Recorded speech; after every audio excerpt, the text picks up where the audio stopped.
Ooh, Show Your Mouth Lounge, episode number 330. Did you say 331? 335. 335. Fuck it. We do it live. 335. I was just listening the other day, skimming through number 5. Yeah, uh-huh. 2015. The fucking Yep. in the middle of Mike's sentence, the brain rat hit me, and my brain just like you know the fucking Google autocomplete. Yes, I do. So in my head, while I was also listening to what Mike was saying, my like there was another sentence that Mike said where he was just like I was skimming the toilet, and like, huh? Mike was skimming the toilet. Skimming the toilet specifically, yes. No, he was skimming the toilet. Skimming it for, like using a pool skimmer to take out some fecal waste, I guess. Take out some little some floaters. It had to go. Yeah, I don't know why I couldn't have just flushed, but yeah. Right. I had to go the long way. Doing it old-fashioned, it builds character. Yeah, I gotta work to eliminate my waste. I can't just hit a button or press a lever. That's the lazy way. I do everything the hardest way possible so that it increases my stats and builds more XP. Toilet stat. You know that if we ever get augmentations that for them people will mod their like AI stuff so that they get like Skyrim skill pop-ups. Yeah, oh god. Yeah. Yeah, there we go. I was gonna say something pink. Yeah. Yeah. Oh boy. Do a lot of mods in Cyberpunk. You can get yourself modded to do all kinds of crazy stuff. Lots of fun. Well, did they ever mod it in so you could level up your pooping skill? Sadly, no. There is no pooping in that game, unfortunately. Is there a game that has pooping that's not like a joke game, like a survival game that actually legitimately has that built in, not a mod? Ark Survival Evolved has not only a bowels like mirror that keeps track of the next time you need to poop, but it has a poop button. And if you don't poop by the time your bowels are full, you will poop automatically. And this actually does mechanically matter because it is a survival crafter and poop is useful in a lot of recipes. Okay, that makes sense. Yeah, Ark sounds like a decent survival game, but then why does it have dinosaurs?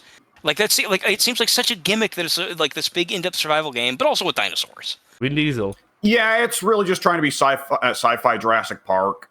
I mean, fair enough. Something different, I guess. At least it ain't zombies. Yeah, I'll say for my part, having only put like an hour or so into Ark, like to me it was like it's just kind of Conan but worse. But I've not played more than like an hour of Ark, and I'm not a super expert on the open world survival crafters. Oh, thank you. You're welcome. He got food. I bet he got food. Every time it's like they have a sensor. They don't do it when I'm not talking with you guys, by the way. It's like they know. All the time. Actually, no, I do believe that. Because I bet that they've heard me and Pink saying something about it. He's talking with the motherfuckers. Go now. So I have mentioned to you as we're just the motherfuckers. I'm sure to at least my sister. But nonetheless, I have mentioned it to them before that you guys like that you and Pink like to pretend get mad at me whenever I get food. So I do. The thought does cross my mind of, okay, now are they doing it intentionally? No, it's content. Yeah, I guess it is. Obviously, Pig, by the way, Pink. I'm sure you can see that. Yep. Yeah, I played about 10 minutes of Ark back when it was like a computer melter, and I've never touched it since. Back then, it was like I've had several computers over the years, and there was one moment, like everyone I've gotten has been thankfully like good enough to be a little bit ahead of the like above average, I guess, when it releases. Not like an expert computer, but a little bit above average.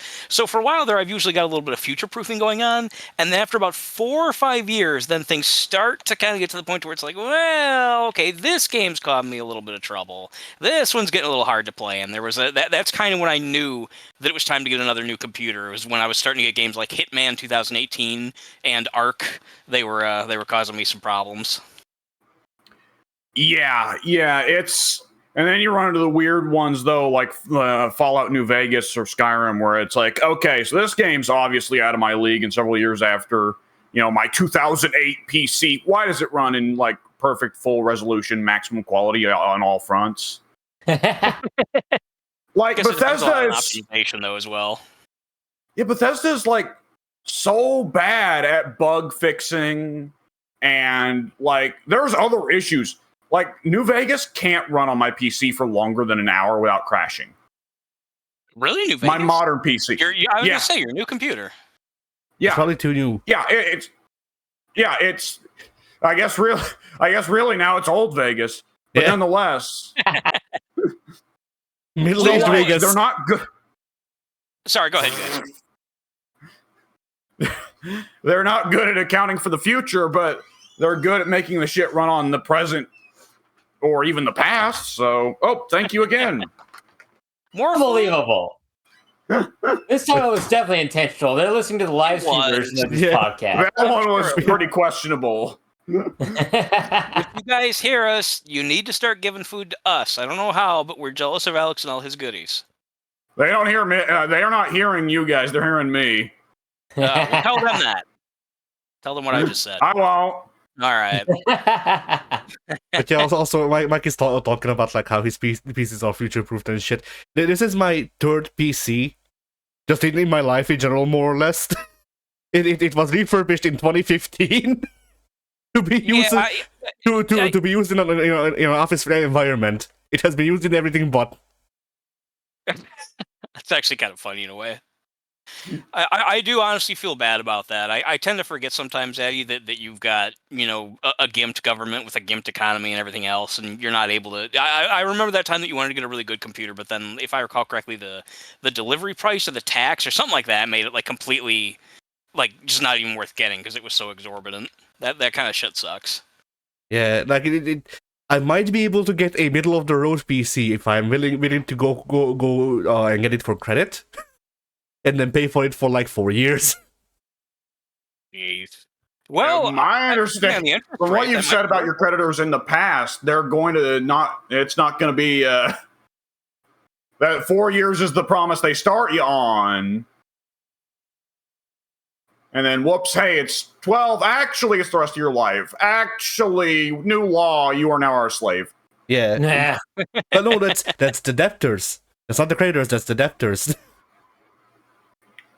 So how it works, how the pipeline works is the creditors will pick and choose. We don't have a credit system over here actually. Like it doesn't work like getting shit on credit doesn't work like it does over there, where that's just like a number, and then they go, all right, you have above 12, you can get this. Right, stupid system. Credit rating. Yeah, instead of that, we just have to give like proof of where we're employed, where we live, the amount of money we make in a year, and all stuff like that. Go over to the company that's gonna give us the credit, and then they decide off of that if they like us enough, I guess. Right. And yeah, so those guys will give you the money, and they will leave you alone if you can keep up the payments. The problem is, people who need credit are usually not able to keep up the payments because they need credit in the first place, And it's stuff like that alone. That's credit for you. Yep. And then once you're not able to keep up the payments, then like it depends on the company. Some of them are not assholes, and you can actually talk with them over the shit, and they can wait a month or two. There are a lot of others where you miss like one payment, and they go, all right, debtor it is, and the debtor will milk you for the rest of your life. Yeah. Like sometimes they sell the debt to someone else who's even more harsh. Yeah, not only that, but also I've told you all this before. W at least I know I've told multiple times before how like a debt company's owner became like the major like lawmaker on debting, and so he made it legal for multiple debting companies to collect the same debt at the same time. That's messed up. Yeah. Yep. And on top of this, that we paid most of our debts, like I want to say 5 years ago, And then it turns out the guy that the detecting company that we were giving the money to was actually laundering money. And or what, I don't know if they were laundering money, but they basically it wasn't reaching the actual people that we were paying through the detecting company. It was staying there. And of course all of the whatchamacallit, all of the records of us having paid that shit just suspiciously disappeared.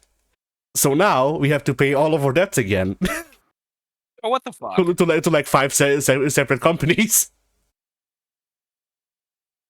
at the same time. Like, I mean, with the same due dates? Like, you have to just send out a bunch of money simultaneously to these different places? Well, yes and no. They don't have the gall to actually put everything up at the same time, because they would actually need to, like, you know, do the accounting with the other companies and shit, and that would be hell, I would assume. Yeah.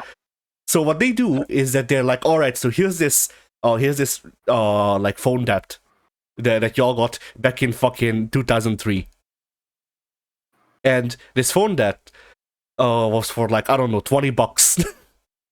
because of how this works, you now owe us $3,000.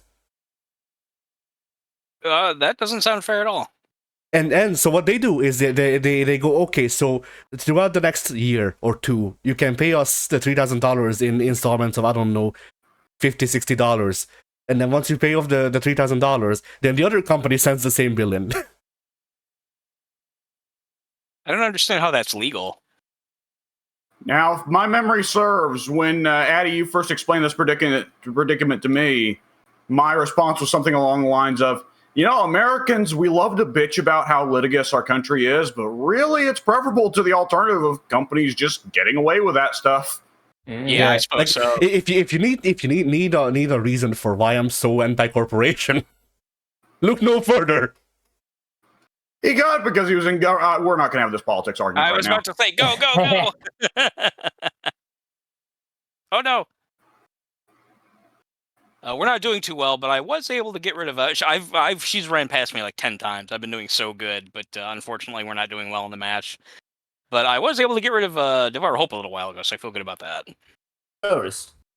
Yeah, she was actually. I was hiding in a spot where I thought, you know, I was just like hiding in, like, I haven't been hiding in one spot. Obviously, that's not my thing. But she was kind of moving around, and I hid near her so she wouldn't spot me. And I saw her very suspiciously go into one of those, like, exit gate areas. You know, like there's that little sort of entryway. Yeah. And she went back there for several seconds when there was no one back there, and she had no reason to go back there. So I thought, I bet she's back there checking on her boon. I bet she knows that's where it's at. And, yep, sure enough, I waited for her to leave and get a fair distance, and I went back there, and yep, that was her boon. She was checking on it. Good deal. Yeah. Silly bitch.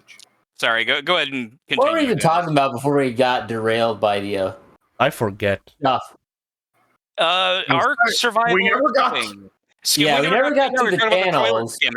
Yeah. This is all the toilet Do we need to go back to it? I don't think so. Our hearts shall go on.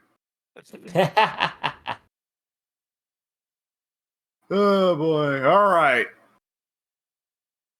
Sorry, she just ran right past me again. I'm getting so lucky with these misses. But go ahead, guys. All right. Hey, so. Oh, wait, your question. You guys already asked the questions. Yeah. Oh, we asked a question. I think we asked a question before we started the podcast. So. Yeah. Oh. Yeah. We gotta first. Pink, you have a YouTube channel, I hear.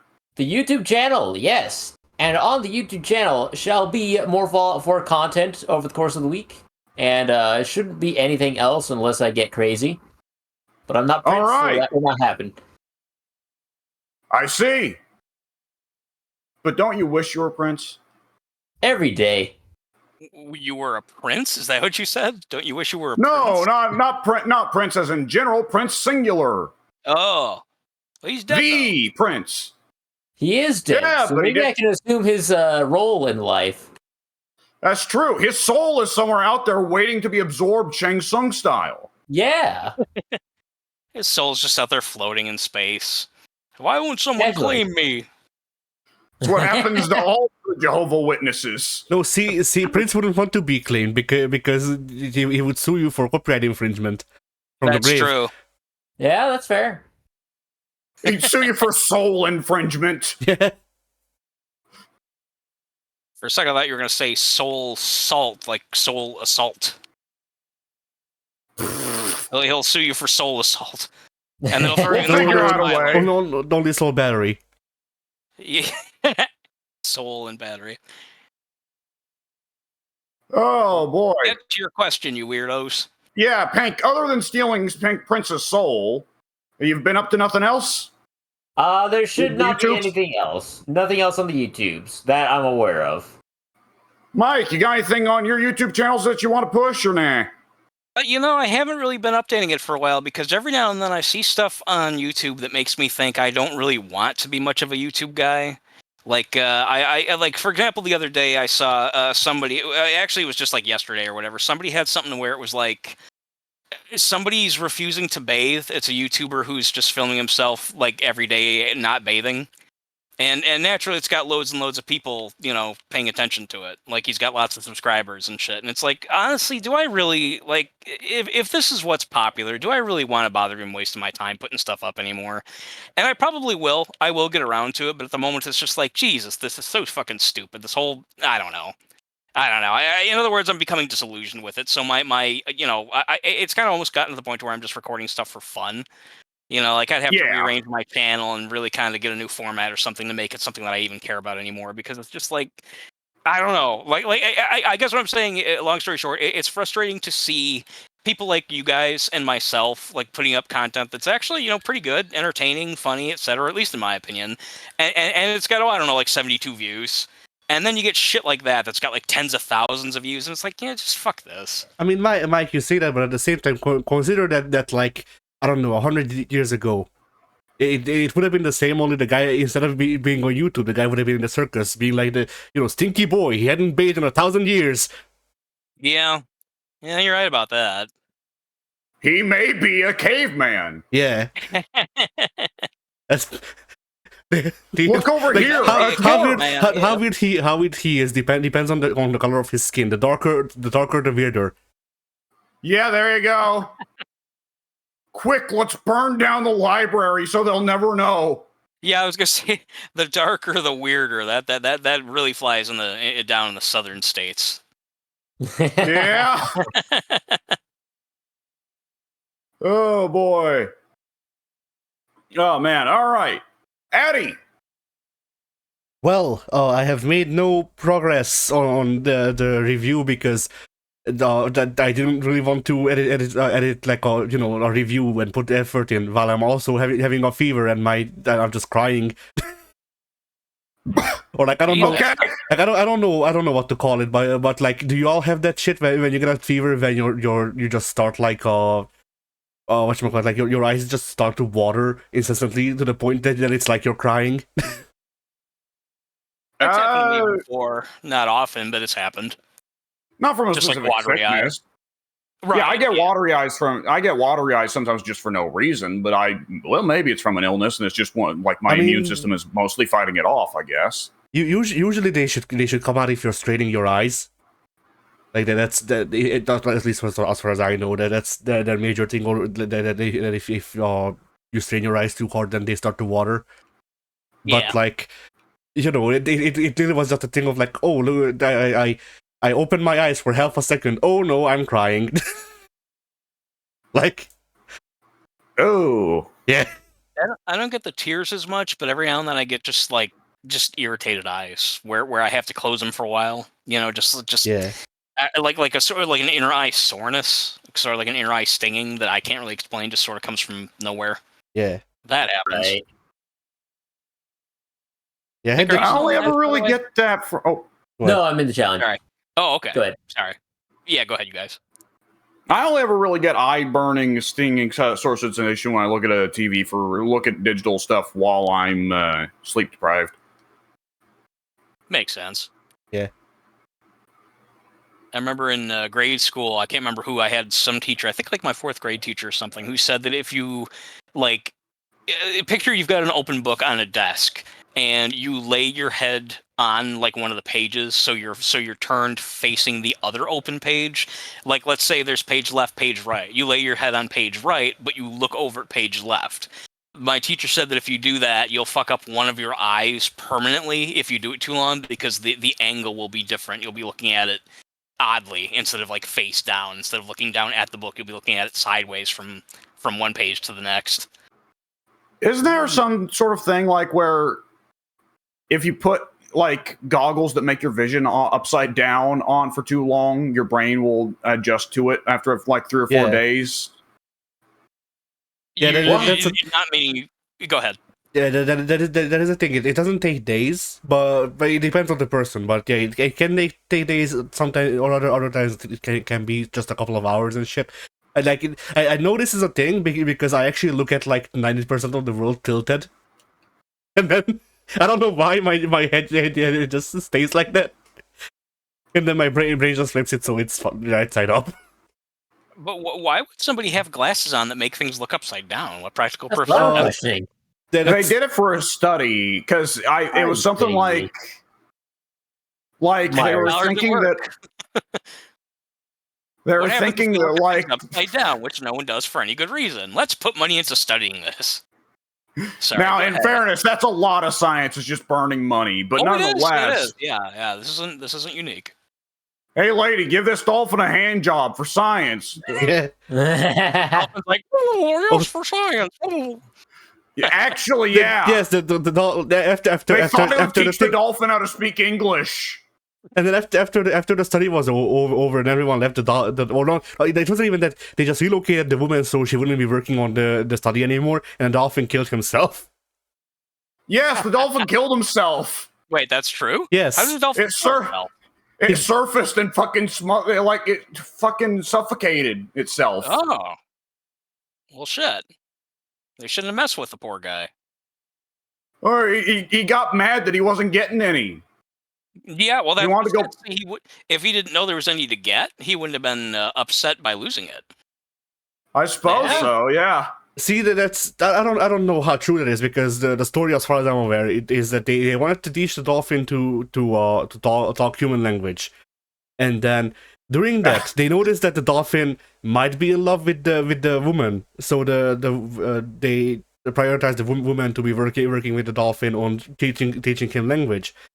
And then eventually, this is the part where the information gets scarce. I don't know why the fuck they forced her to give the dolphin a hand job, but they did. Because the dolphin started rubbing up against her leg and flipping upside down and pointing at its penis. Or something like that. But she actually went through with the hand job then? Yes. I think the scientist made her, yes. Like, the scientist made her. Yeah, better fucking hold a gun to my head to make me do that. They may have. It was the 50s. Yeah, yeah. I didn't know it was. It might have been fucking Werner von Braun with his Nazi rockets there. Touch the dolphin for Hitler. I must learn this. This is the secrets of NASA. We will go to the moon. Using dolphin semen. Nazi dolphin semen. We're gonna make water people by fucking dolphins. Water people? Yeah. Little Nazi water people. Yeah. I could picture them trying shit like that. I mean, I forget if it was them or the communists that wanted to make super soldiers by forcing soldiers to fuck apes. Something like that. The 50s. What was wrong with people in the 50s? I don't know. It's not even American. It's just that the people in the 50s were fucking dumber for some reason. What was it? Seems that way, apparently. I don't hear people doing this shit before or after. I don't hear people in the fucking 1850s being like, yo, let's fuck some gorillas to get strong. Like, no. That's the thing. They wanted. So their idea was that if gorillas and people and men can procreate and produce offspring, then the offspring would be smart as a human, but strong like an ape. that was genuinely their thing, as far as I'm aware. Oh, I believe it. Yeah. But yeah, it honestly probably was all the fucking drugs that they were doing during the war.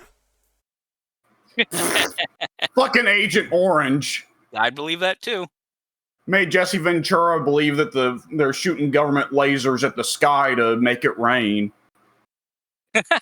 Honestly, no one got good out of the wars with some of those experimental stuff. But it's like, all right, so the Soviet Union had the Gorilla Man, and then America had the gay bomb. Well, there's the gay bomb's a classic, yes, but don't forget the prison shock experiment, which was the definitive reason that scientists now have to follow a code when they do experiments. Yeah. Oh yeah. Yeah, the Stanford one, right? Yeah, I think so. Yeah, I think that was like also it fucking seriously traumatized some people because they realized they're shit people. Oh no! The Stanford one is the prison experiment. I forget what the shock one was, where it was, but I know the one you're talking about. Oh yeah, that one. Yeah, okay. Well, I'm out. Tombstone? Someone, yeah. Of course. Yeah, naturally, yeah. I had a good run, but yeah. Someone fed him. Earlier today, I had a match where Kate just stood there looking at him. Thankfully, he let us go, actually, at the end. Other than Kate, he killed 2 other people, one of them being the Kate who fed him. But yeah, even at this level, in this, with the game being out for years, there's still people who they see Michael Myers, and then they see he's just standing there. So they figure, oh, I'll just stand there and point to him, and then wave him forward, like, look, come here. I see you, you fucking morons. Like, is this really your first Michael Myers match? Seriously? Anyway, it's fine. I'm not angry. It's frustrating to lose the way I did, but it's fine. So continue, you guys. But yeah. I forget where I was. So whatever. The my second you're channel. about the Game Bomb and the apes. Yeah. Those are coming to my channel, I guess. Yeah, the Game Bomb specifically. Undeniably. You can have gay apes. You mean gapes? Gay ape bombs. It's a bomb that sprays out gay gorillas. It's not the actual animals. It's just fucking. It's the band. That's not a bad bomb to drop. I mean, considering their like recent output, I guess it would be a bomb. Yeah. Yeah, I guess so. I was kind of thinking like, oh, will they play like, Feel Good Inc? No. Yeah. Remind me again, was that the one or was it Clint Eastwood where it's I'm happy, blah blah blah blah blah? That's Clint Eastwood, yeah. That is Clint Eastwood, okay. The worst song. I used to passionately hate it. And then after we talked about it not too long ago, all of us, I went back to listen to it again. Like, have my tastes changed? I can't say I hate it anymore. It's kind of annoying, but I used to really fucking like, oh, this shit, and I turn off the radio. Not anymore. I can tolerate it now. Yeah, there's some of those. I quite like the rap segments. Yeah, the rap segments are great. But yeah, there are those songs. Like for me, one of those was growing up was the Venga Boys one. Oh, We Like to Party? No, the other one. Oh, Boom, I don't boom, know if boom, I know boom. the other one. Sounds very had some great lyrics there. Yeah, it's yeah. They thought long and hard about it. They decided this is the way to go. The lyrics to the chorus are boom, boom, boom, boom. I want you in my room. Oh wow. We'll spend the night together. I want you here forever, or something like that. And that's the chorus. Tied up in bondage. Yeah. I want to do if and when I will review the Silent Hill 4 the room. I want to do a cover of that. It's like a thing. Boom, boom, boom, boom. That strange man in my room. We'll spend the night together. I'm stuck in here forever. Oh, that actually works. Better there than the song itself. That strange face growing on my wall. But yeah. In 2000. Yeah, I'm sorry. It actually only is relevant because of the Venga the Venga Boys, right? That's what they're called, the Venga Boys. Yeah.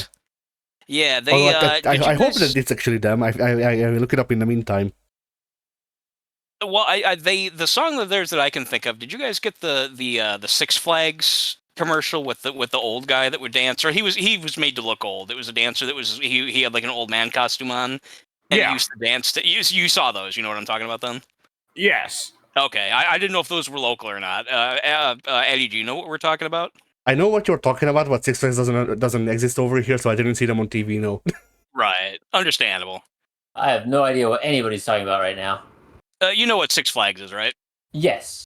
Yeah, in the roughly about 2005 or 6, there was a commercial, a campaign, several commercials advertising for Six Flags, and they had an old guy. Well, again, a guy who was dressed to look old. He had like the bald cap, and he had like squinty eyes and glasses. He'd walk out like with a cane or whatever, and then he'd like throw the cane away and start dancing like like a young man would.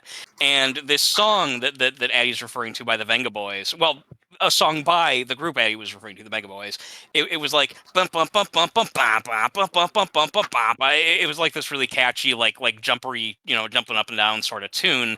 And the whole point was, like go to Great America. Well, in our place it was called Great America, but Six Flags theme parks. It was like, go here and have fun because look, this guy's illustrating how fun it is because he's old, but thinking about Six Flags makes him dance. Yay!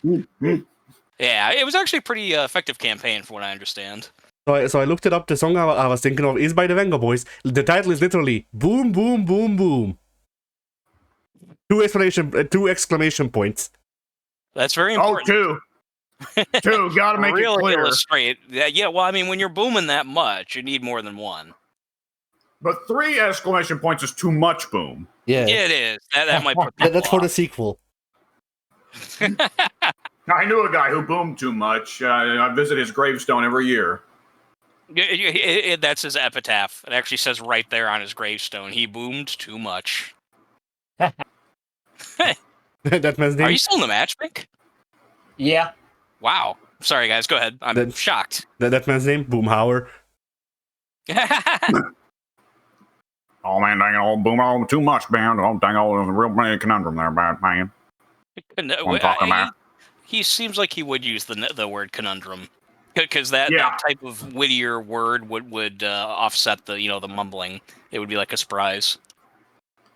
Boomhauer's a gag that Mike Judge knew not to overplay. So every couple of episodes, you get a really good Boomhauer gag. Because it is a really funny bit that he's the smartest guy in the show, but because he talks too quickly and with too thick of an accent, no one understands him. But it's a gag that if you do more than once every 2 episodes, it runs out quick, Yeah, definitely. Yeah. Yeah, I think I mentioned we were talking about this subject before, me and you, Alex. So I might have told you the punchline before, but it's one where Boomhauer is showing Bobby how to try and get a date, and it's on Hank's suggestion. I can't remember why. I think Bobby's depressed or something like that. And he's like, "Well, Boomhauer knows how to get women, Bobby. Go talk to him." And the thing is that Boomhauer basically just his method is just to hit on every woman until one of them says yes. And when Bobby kind of confronts him about that, he's like, "This is what you do. You just hit on every woman until one of them says yes." And he's like, "Oh, well, dang old bitch, so." The fact that it ends with "so," I like that. Almost like Boomhauer himself. It's almost like Boomhauer himself for once stopped and realized, wait, he's not going to understand. I see. I guess it could be interpreted that way. I don't know. I guess how else to interpret it. Yeah, that works. It just sounds so defensive. Yeah, go ahead. Gotta give Bobby the dang old condensed version, man. Dang old, talk about dang old condensing for the dang old masses, man. Make it simple for the poor kid. Didn't no, not Boomhauer. It was the voice of Dale that died just last year, right? Mm-hmm. Yeah, sad. Yeah. No Dale, no Luann. Oh God, yeah, I forget about Brittany Murphy. Yeah, not a main character, but a very major secondary character, of course. And doesn't Luann end up marrying a character voiced by Tom Petty? Tom Petty, yeah, Lucky. So that's 3 major cast members gone. Let's see. Yeah, Kathy and Jimmy. She does. What's her name? The wife, Peggy. Yeah, she's still around. Bobby was played by a woman. I don't know what her name is. Pamela Adlon. Okay, yeah. To my understanding, not only is she still around, she can still do the Bobby voice, and she has confirmed that they are actually keeping her as Bobby. Oh yeah, we were talking about that. I forgot that you said that. That's pretty cool. That's good. Mm-hmm. I wonder if they're going to address the other guy. Obviously, they have to say something about Dale. Hopefully they'll say that Dale is, I don't know, like went to like some conspiracy meeting and never came back or something like that. Dale is in space, and then they show him like putting his arms out in like a robot pose, and then he just flies up. I'm just imagining Dale as an astronaut, but he still has the cigarette on underneath the astronaut helmet. Right. Which, of course, would kill him very quickly, but it's a funny thought. I'm almost wondering, not to suddenly turn this into the King of the Hill cast, but I want to say they announced they were working on the new season like a year or two before Dale's voice actor passed. So there's that. Depending on how much development hell or rights hell it's having to go through, they may have been able to record at least some Dale stuff. So could be an awkward situation of what if he died in the middle of died in, between recordings though, where it's like, okay, halfway through the season, Dale just disappears. Yeah, that's tough because I would think, and I've never gone back to check this. It's such a minutia type of thing, but I would imagine that at least once in every episode of the show, at least once, there's that shot of them all together in the alleyway. Yeah. And if that's the case, I would assume that there's not an episode where they don't all have at least a line, other than Boomhauer. I guess Boomhauer wouldn't necessarily have a line every episode, but I would think the other ones all would. So it would be Dale's the fourth most important character in the show. Yeah, I would He's the most He's the most important character that isn't a Hill. Yeah, I agree. Yeah, that'd be pretty rough. I don't know how they. I don't know. Well, I guess we'll have to see. Yeah. Hey, I have a YouTube channel, I suppose. Oh, I haven't even talked about mine. We haven't reached that. Oh shit! Right, we haven't got to Kingdom Hearts yet. Yeah. So is it happening again? Yes, it is. On Monday, Kingdom Hearts. I simultaneously know I don't know what happens in this video. It's just titled somehow, somewhere Donald is dead. Yeah, that's the thing about recording for so damn long is you go back and you look at the old videos that haven't gone up yet, and it's like, oh, this is going to come out, and what the fuck happened here? Yeah. Really quick, just to interject very briefly, that's actually another reason that I forget about as to why I'm kind of disillusioned with putting up YouTube videos. It's not that not only just that, I see these other idiots putting up crap and they get a lot of attention. It's kind of frustrating. But what you just said, I also tend to forget that I build up so many videos that by the time I go to upload one, I forgot. Like, I don't title them all like you do, Alex. You do what you should be doing, which is to title them every time you hit stop recording. I don't, and I leave myself thinking, oh, well, I'll title them all when the night's over, and then I forget. Then by like 3 days later, which video is which? I'll sort them out some other time. Then the other time never comes. Yeah, that's how I do it. Yeah, it's very ineffective. That is closer to how I do it too. Don't only like really. Yeah. So since I edit most of the videos, I have to watch them back anyway. But so what I do then is I will like say if we record, I don't know, Payday 2. We record Payday 2 for 4 hours. I call out the fluff. That's still like 3.5 at least. So that's I don't know. It's a lot of fluff. Yeah. Jeez. And then let's see, with 3.5 hours of video, that's like what, 14, something like that videos. So I just titled them like while they are files on my computer. I just titled them Payday part number, and then, then I upload them, and then if I've uploaded them, I open them up in VLC and I skim through an episode, and if I remember something funny happening or whatever, I just title it after that. Makes sense. I mean, as long as you can keep track of them somehow. I feel completely like right now I've got probably 5 episodes. The last time that you guys, minus you, Addy, you weren't there for it, we played Vermintide, and I'd have to go back and watch the beginning and end of each one to remember where they connect, and therefore which one's which. Like, which one's number 1, which one's number 2, etc. Yeah.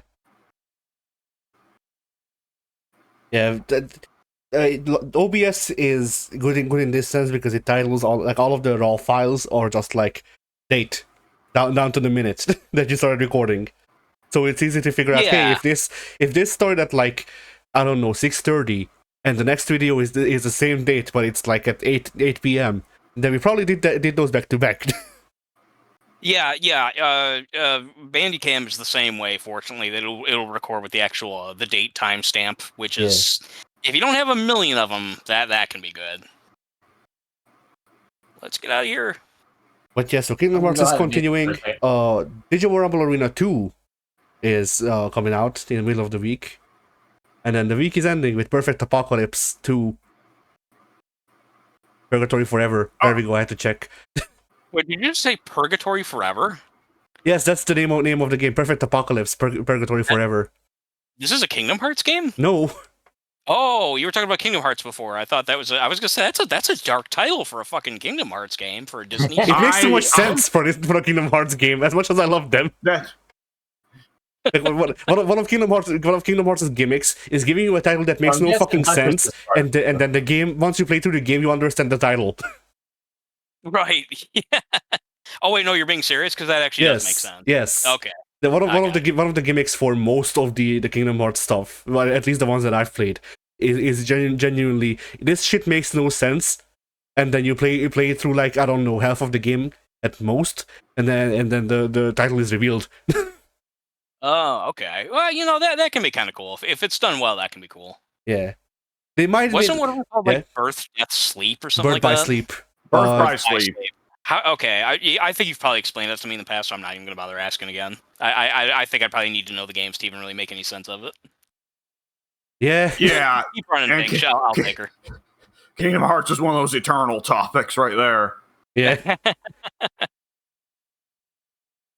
Like I will keep saying it at any chance. Like if you, not you, Mike, just in general, anyone wants to get into Kingdom Hearts but is not sure, play the first one. If you like it, play the second one, and then if you feel like that's enough, quit. Like you will by the end of two, if you do not feel like you need more, you don't need more. Quit. You can. Yeah. Like I felt quit. You can quit while you still can. Yeah. Yeah. Quit before you start. Because like I finished Kingdom Hearts 2 and I went, you know what, I actually care about like the deeper lore and shit, and that's why I've played most of the Kingdom Hearts games by this point. No, that's cool though. I mean, if you like them, why not? Yeah. She's coming back, Pink. She was. Sorry, you're safe. She's looking for the other person. She went in this direction for a second because she's looking for the other person. Sorry. All right, I'm gonna try getting this person up. They've been sitting there for a while. This poor guy. All right. And like, Howdy. Yeah, go ahead. What else you got coming up on your channel, man? I guess I'll reiterate the other two because they might have been caught up as Kingdom Hearts. So, Digimon Rumble Arena 2 is coming out in the middle of the week. It's getting closer to just Digimon Smash. It's I have a Wasn't that it to begin with? Yes and no. It was, well, Rumble Arena works off of health bars for one, but it took some, like, Digimon Rumble Arena 1 couldn't quite decide if it wanted to be a traditional fighting game or if it wanted to be a platform fighter, and then with Rumble Arena 2 they took a step further into being a platform fighter. Basically. I see. And yeah, oh fuck's sake! Fun game. I have my problems with Vmon specifically. You will see why. All right, yeah, save it for the video, man. And then yeah, Perfect Apocalypse continues. In Purgatory Forever. I even have it chaptered so that people can skip the intro part because. For like a minute, I went into because the Steam releases this series of games was released out of order on Steam. Oh, so the second game was released first, and then the other two came, and that is not at all confusing. No. What part? So I played the first game properly because I knew that was the first one.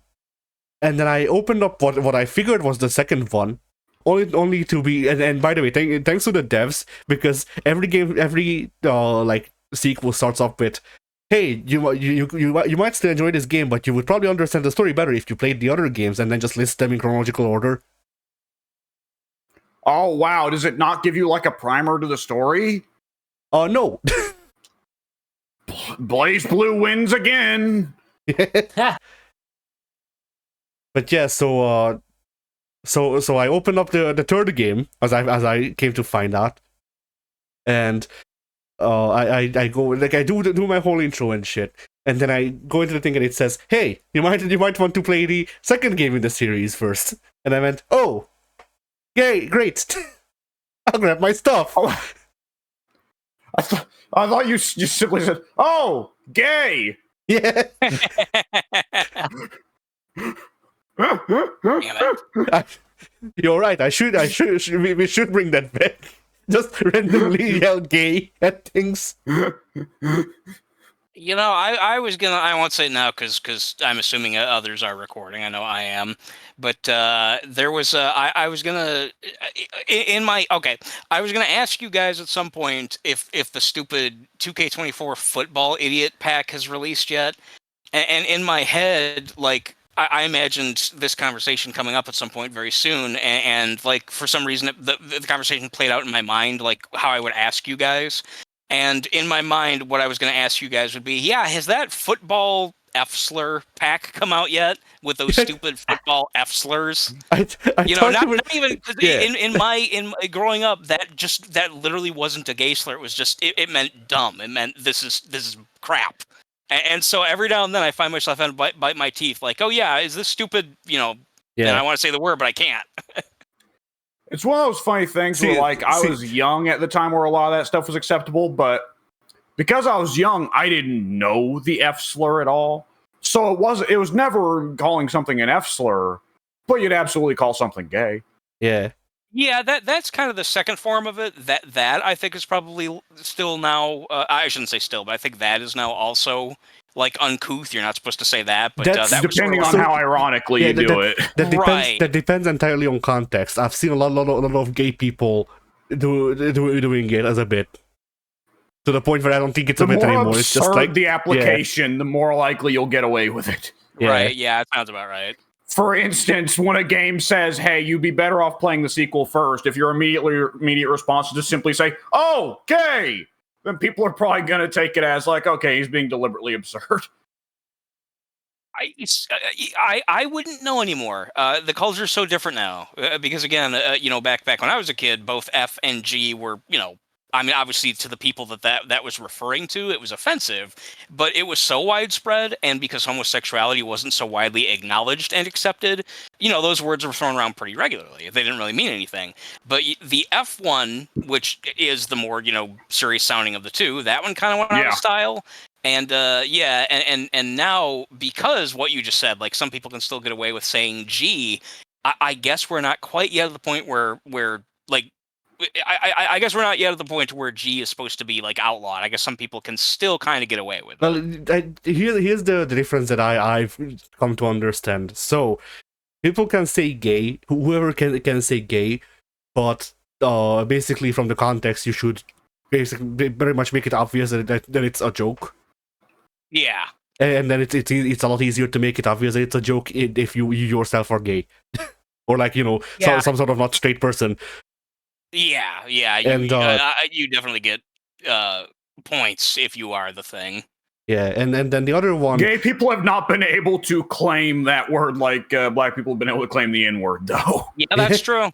So that's the other one. So the F slur though.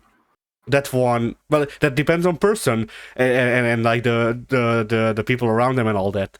But from what I understand, generally the thing right now is that you shouldn't say it unless you yourself are gay and have been called that.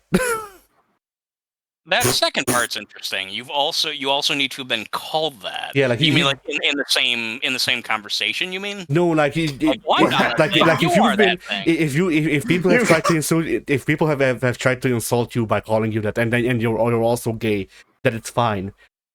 Weird. You got to run the old fucking history check like D&D. Yeah. You know, roll for history.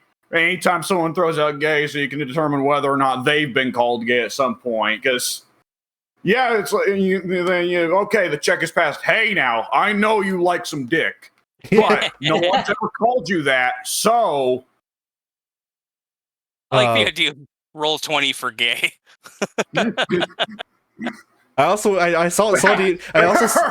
saw the inverse of this on Twitter in an image of a conversation where someone posted an image of them just holding like some video game, and the person holding the game was black, and the comment under that was, "You're black!" all caps, question mark, exclamation point. And then the person replied, "Dude, my Twitter is full of the N-word." Wait, his what is full of the N-word? Twitter. Oh, yeah, I believe it. So there was at one point a parody tabletop game made by a few guys. I think they wanted to parody the idea of oversimplified tabletop games to get rid of a lot of the stats. So they made a tabletop game called Car Lesbians, where you build a character who has two stats, car and lesbian. Okay. And well, you can't just leave it at that. How does it work? I don't remember there being actual gameplay. The only readings I had on it were just like kind of aghast at the mere existence of the concept. Ridiculous. Whichever player is the most car or lesbian wins. I guess so. I guess. I mean, I don't know how else unless the goal is to maximize both somehow. Well, you got to get your party together, and you got to balance your stats. Yeah. What was I gonna say? Now, Jim's built his character sheet to specialize in car, but Ryan's built his character to specialize in lesbian. Yeah. So anytime we run into a car check, Jim's got it. But anytime someone needs to roll for lesbian, we got to hand it over to Ryan. It's fucking nonsense. We got to make sure the game master doesn't fuck us by making Ryan car or by making Jim lesbian. Yeah. Maybe we can get I don't know, John. Maybe we can get John to roll up Optimus Prime, who is 50% car and 50% lesbian, the perfect being. I don't think he's lesbian at all. I don't think the math on that works out.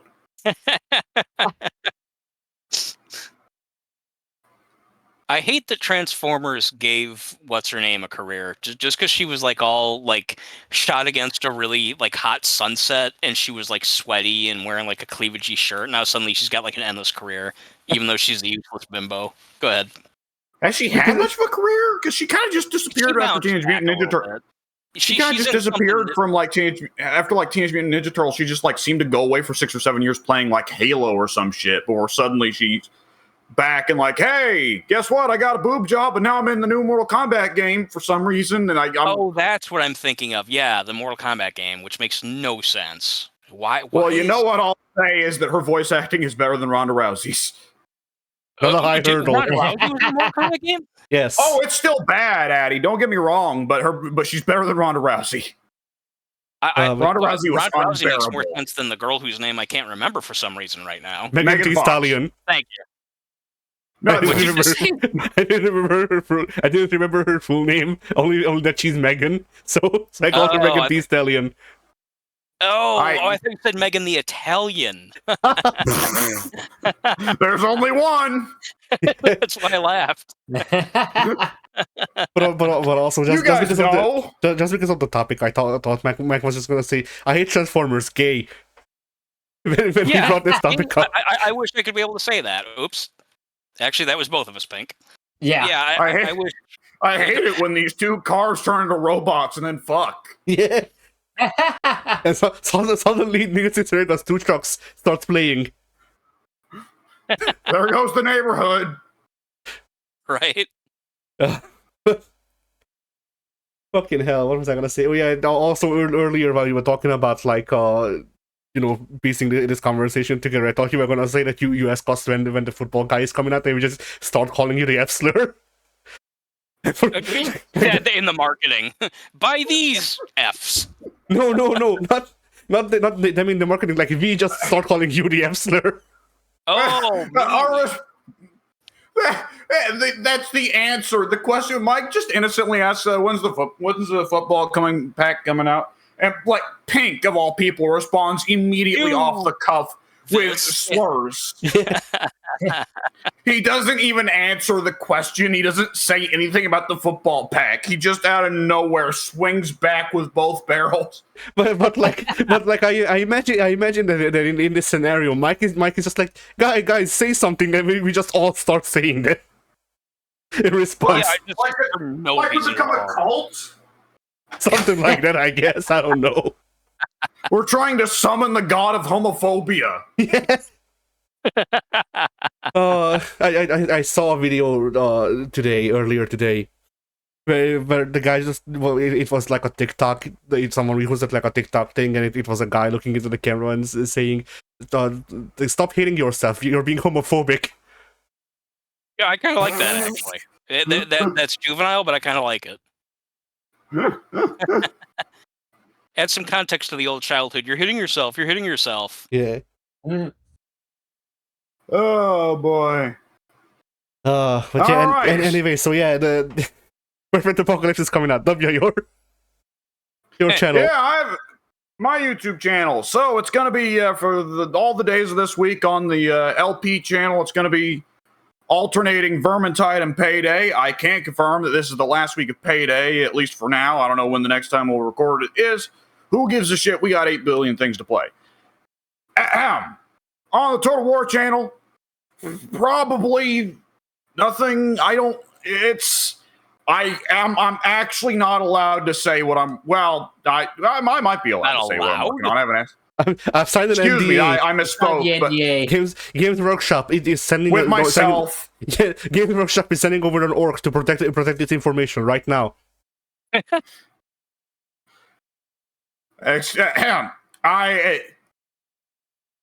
There is a video I am curious to work on, but I'm not sure if I should work on it. And I have not asked. The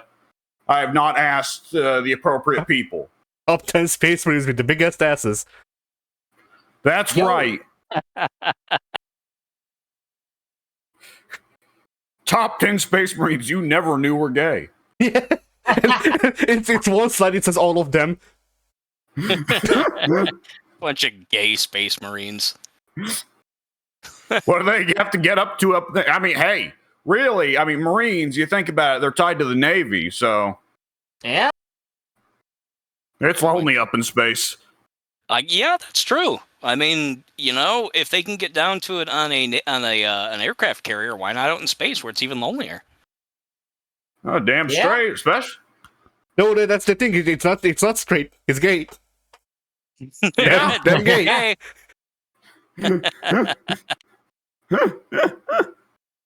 This reminded me of that fucking that post of some like African country. The prime minister posted on Twitter that the lions are only gay because they saw the tourists do it. Yeah, right. I remember that. What, Mike? You said that their lions are gay because they saw the tourists do it? Is that what you said? Because lions have been getting caught on camera and just in real life doing gay sex, and the prime minister was just like, they're only gay because they saw the gay tourists do it. And the much beloved social media response to it is, damn, those are some bold tourists. Just get stripped fucking nude and do it right in front of a pair of lions. Yeah, how that doesn't make any sense now that you mention it. Which naturally also demands the follow-up of imagining the lions going, holy shit, look at that. They're fucking each other. We should do that. Yo, this is groundbreaking. This is awakening some things in me, says the lion. Yeah. Lion watches the guys do it while watching the lions do it. It's a vicious cycle. Or a delicious cycle. Meanwhile, the president of all of Africa is very upset. Does Africa have a singular president? No. Okay. No, That's not possible. No, I don't know how that all works.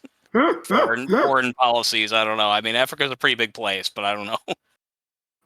I'm just imagining. And nobody this African dude in a suit and glasses sitting behind a desk, beating the desk like J. Jonah Jameson with a thick fucking African accent. God damn it! these fucking tourists And come in here, fucking in front of our lions.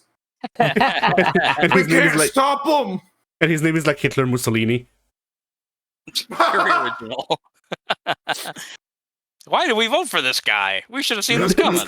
That's not completely a joke. Well, he There ran on was the policy of getting the gay guys to stop fucking in front of the lions. there's not Somebody had to complete- do something about it. As far as I'm aware, that is not completely a joke. If memory serves, there was a like a genuinely a normal politician. So still evil, but not that much. Like just not normally evil for politician standards, you know. Normal But, yeah, evil. Yeah. Yeah. But yeah, so there was this completely normal politician running who, in Africa. I don't remember which country this was once again. I think it was a different one. But there was this guy running, and his name was like two dictators' names. One of them was Hitler. Yeah, I mean, Like he was genuinely like something like Hitler Lenin or Hitler Mussolini or something like that. Okay, there is a string there of unfortunate events. Germany had very little to do with colonizing Africa, but if memory serves, they did colonize one country. So what do you bet that this guy was from that country that got colonized by Germany, which would have been colonized before World War II by quite a ways. So Hitler would have not fallen out of fashion as a name. So this guy just wound up with very bad luck. Yeah. yeah, I guess that is a possibility. Like, you can look in the history books for even America, and you'll find before 1940, you'll find American dudes named Hitler. Yeah, I was gonna say, yeah, just like with the mustache. I don't remember. Did Charlie Chaplin have that first? Yeah, I mean, so. not necessarily have it. He popularized it. Yeah. Okay, that's what I thought. there is a fantastic Marvel comic thing where Captain America, after helping Spider-Man defeat something or other, and saying, hey, you're a good kid. It cuts to later on, Captain America is walking down the street and he sees a Daily Bugle article on the front page. Spider-Man helps the Nazis? And Captain America, it cuts to Captain America kicking in the doors to the Daily Bugle office and going to, the poor black guy that has to put up with all Jonah's bullshit and saying, who put this on the front page?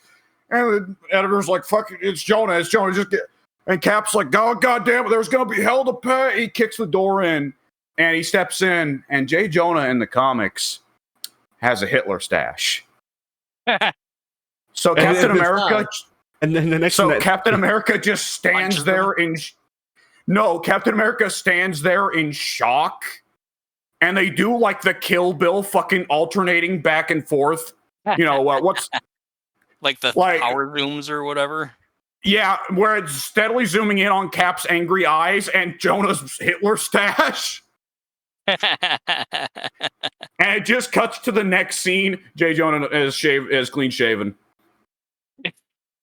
Does he also have a black eye?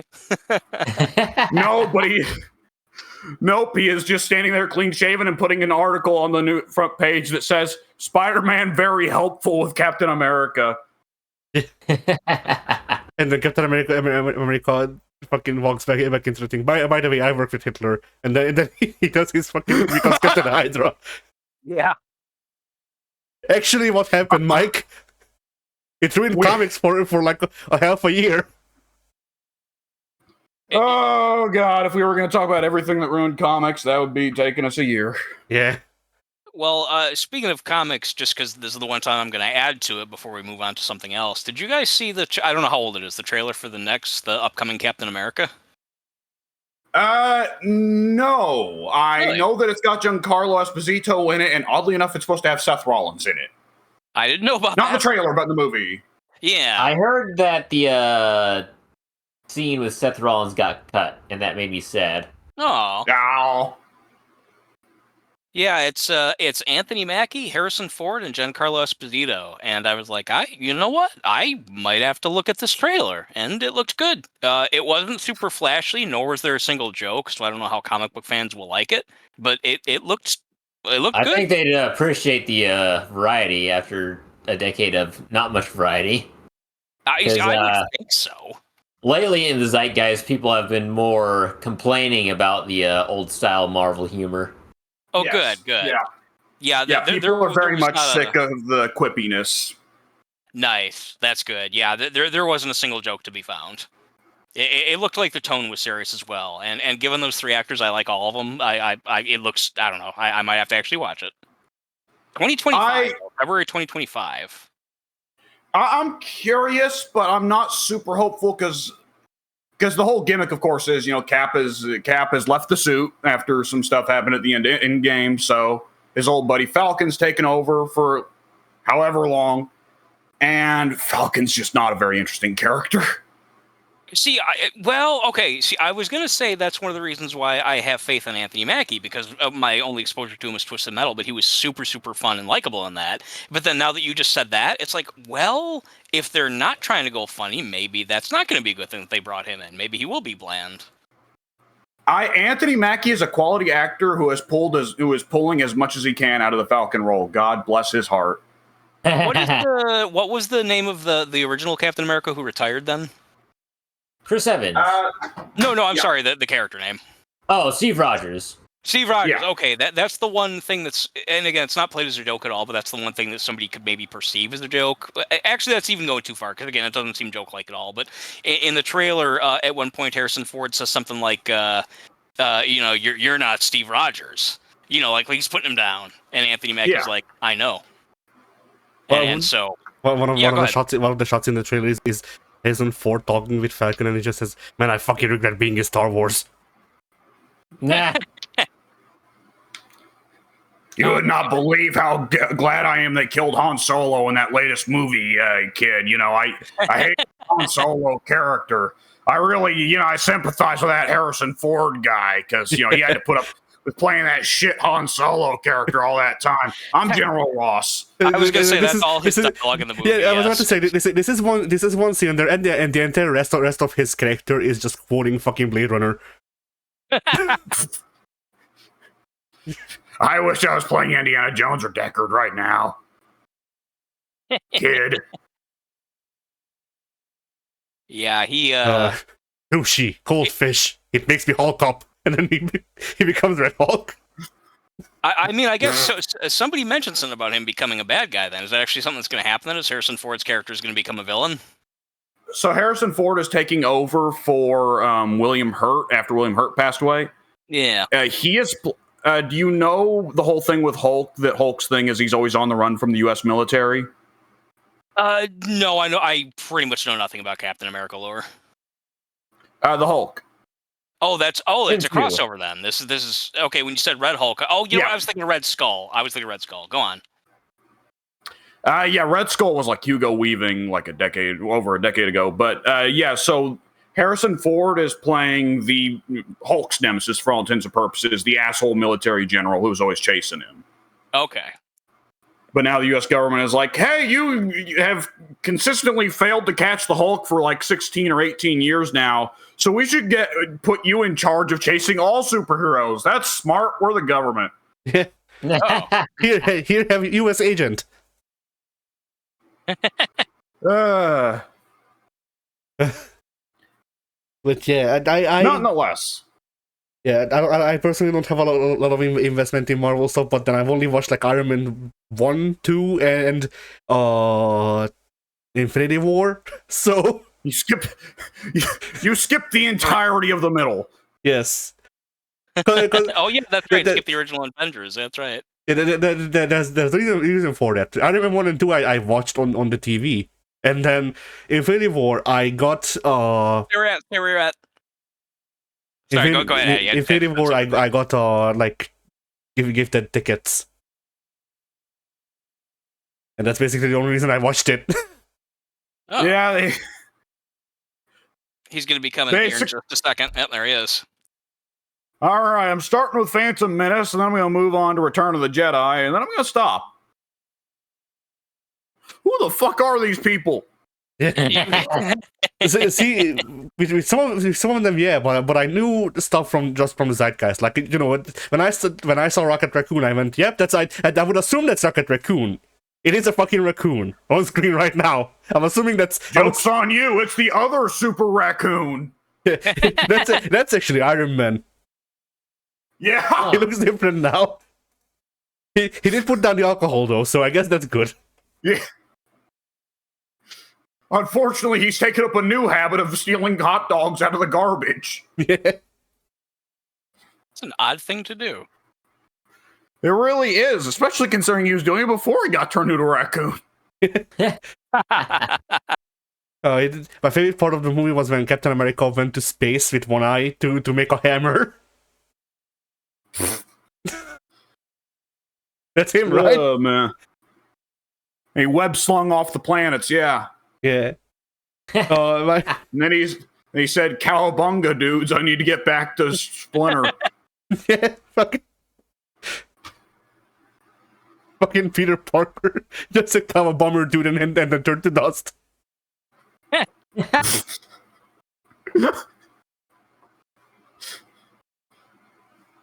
It's down to you and me, Pink. It is. I want someone to make an edit of that now. But anyway, yeah. Yeah, I'll watch I'll watch that Deadpool versus Wolverine because it's like the Oh, fuck's sake. it's Sorry. Like, Deadpool is like the one superhero series that my mom is interested in. Which one? Deadpool. Yeah. Like my mom just flat out dislikes superheroes, and then we watched Deadpool 2, and then she went, no, actually that was good. Yeah, it I was. agree both Deadpools are supposed to be good. Yes, they are. Phenomenal. I'll probably be seeing that Deadpool versus Wolverine, but I don't really like. Once they, call me once they make Nightcrawler or Gambit. Basically, yeah, it's not gonna happen. But yeah, there's heroes that I'm interested in, and then they're not pulling them, you know. The only I'm fairly convinced. I'd love to be wrong, but I'm fairly convinced that the only way X-Men doesn't get fumbled is if Disney somehow explodes first. Yeah. I mean, I don't know if it's real. While looking for images for the Marvel's Capcom thing that I made. Yeah, go ahead. Sorry, just real quick. I don't mean to interrupt. Pink, just go ahead. Take off somewhere. I'm just going to go ahead and kill myself. We're not going to win this. Yeah, sounds good. Yeah, go ahead, you guys. It should be emphasized they are playing Dead by Daylight. Yeah, that's true. That's true. I wouldn't really unalive myself on the recording. Just to say it so lackadaisically too. Not even sounding particularly depressed. There's no way that we can win the human race. This is just not going to go well. I was gonna you make made a joke. It sound like a tactical choice. I was gonna make a joke here, but then I don't think we have a gunshot sound on the sound. Oh God. the soundboard. Good thing we have that soundboard file for swinging news. All right, y'all. It's time for me to go. See y'all.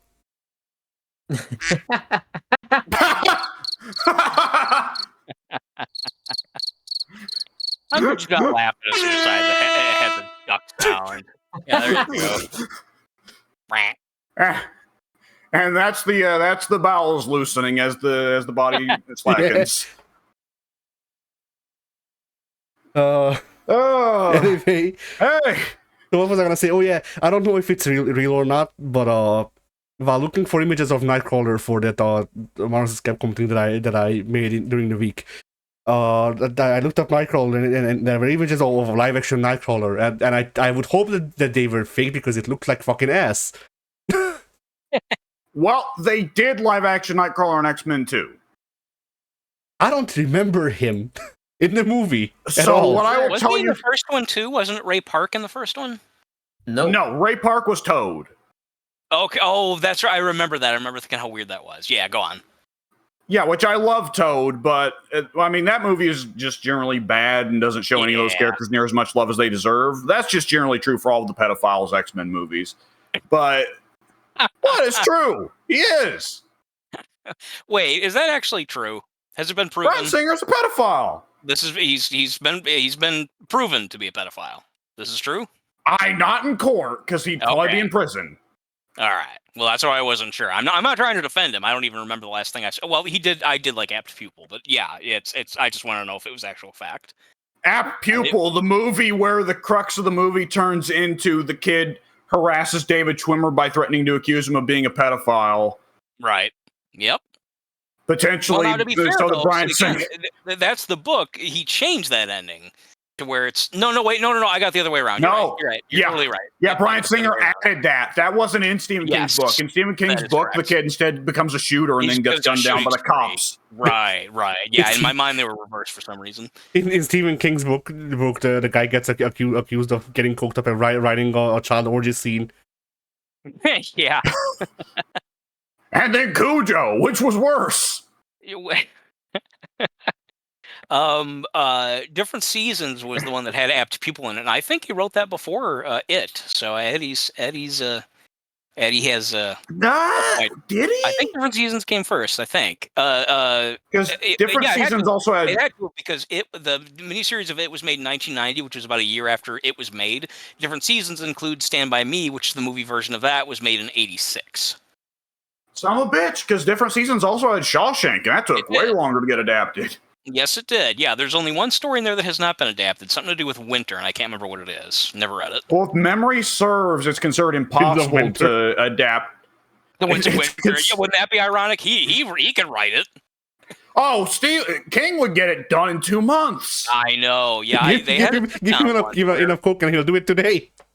Yeah, that's so true. He'll eat a typewriter and spit out a book. That's right. She shits out a book every couple minutes. Every bowel movement is a new book. Note to self: try cocaine. He's apparently sober, but he was pretty wild there for a while. Yeah. There was an actual sit-down once. I didn't watch it, but I saw a brief clip of it where Stephen King sat down with George Martin, and he was like, "How do you write books so fast?" And I think Stephen King was like, generous. He said, "Oh, well, creative process, blah blah blah," But yeah, he didn't want to call George Martin lazy, but that's what he was thinking. I would like to think that's what he was thinking. Any rational mind. Well, it was the night and day thing of Stephen King says 1,500 words a day, more or less just that, and then George says, "Really, you don't get nervous, you don't sit there and look at what you've written. You don't stop and walk around and think, am I a fraud? Have I only made it this far off sheer luck? Are people going to realize?" And Stephen King just in the middle of George going on this fucking self-depressive rant. Stephen King just says, "Nope." Stephen King flips. In that amount of time, Stephen King wrote a whole short story. Yeah, in the middle of Martin's thing, George R. R. Martin's thing, Stephen King just flips the table and he has cocaine and then runs out of the fucking set. Dives on He does the a line real quick audience. before he darts out. I like that thought. That's a funny mental image. On the news, they're saying they've spotted Stephen King sprinting down the highway. Oh, I almost got Typewriter taped to his chest. Yeah, he's walking around like the fucking people in the typing of the dead.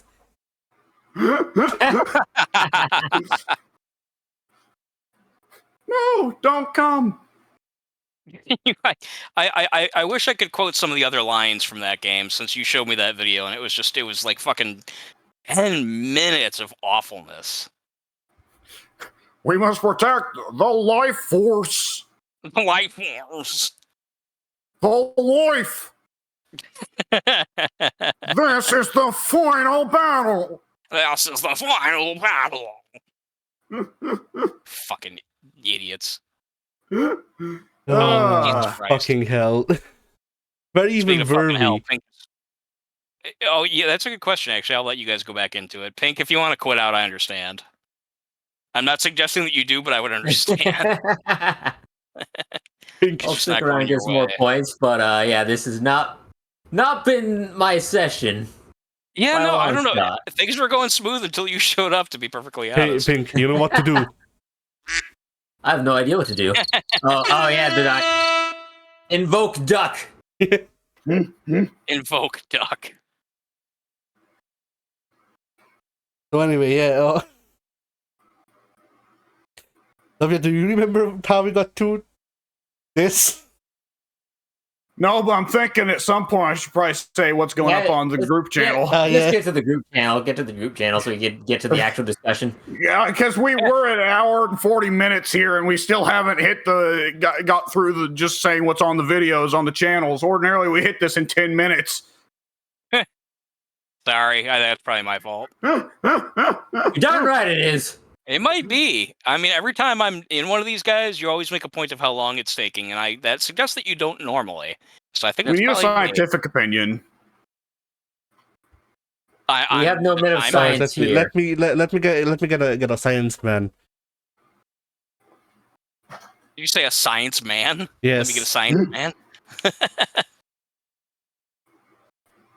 All right, and any second, then I'll find them. Oh, you're looking for. I see what you're doing. He's real deep in there. You got to get in shoulder deep. Yeah. Oh my! Shoulder deep for the science. All right, I almost made 2,000 whole points in that match. Almost. I got our science man. You got a science man? Yes, he's in the voice text. I couldn't get him. I couldn't get him in so voice. that only I'll look at it, Addy. All right. All right. Well, yes, on the group channel on July 15th, Monday, Danganronpa, Part 21. On July 17th, Wednesday, Payday 2, Part 19. Good Lord. July 19th, Friday, Street Fighter 6, Part 20. Wow. Oh, Yeah, it's good. It's good. I believe Good game. July 20th, Saturday, Phasmophobia Part 25. And on July 21st, Sunday, The King of Fighters 1997. So there you go. There's the group channel. That's a packed lineup. 97 was the best King of Fighters. I haven't hit 98. 98 was a really good one, wasn't it? Wasn't 98 supposed to be like 98 is 98 is so here's the thing. 98 is the best of the early years, and Pink will agree with it when he plays it. Pink has not played 98 because Pink 98 is all the gameplay improvements of 97, but it also has Mr. Big. Nice. Oh, is Mr. Big 95? 95 or 96? I don't remember. I think 96. 96, and then the last one we played was 97, and it didn't have Mr. Big. Yeah. Yeah. So 96 is actually the best one, not 97. I stand corrected. Yeah, KOF used to work on the model of 3 or 4 years of games that have like, oh, we're moving the story forward, so we've chosen a character roster that fits the story of this game. And then after every 3 or 4 years, they'd be, oh, here we go, here's 98. And 98 it's not going to have a story. We're just going to have all the best. We're just going to have everybody from the past 4 years. There you go. So that's 98 for you. Nah. So 98 was kind of like a collection. Yeah. Yeah, they call them dream match games. Yeah. We call those what they should be doing all the time, every time they release a game, because what is the point of taking out fighters? It makes no sense. Well, that worked well for I'm right, Smash, and you know it. There's no way you can spin this. You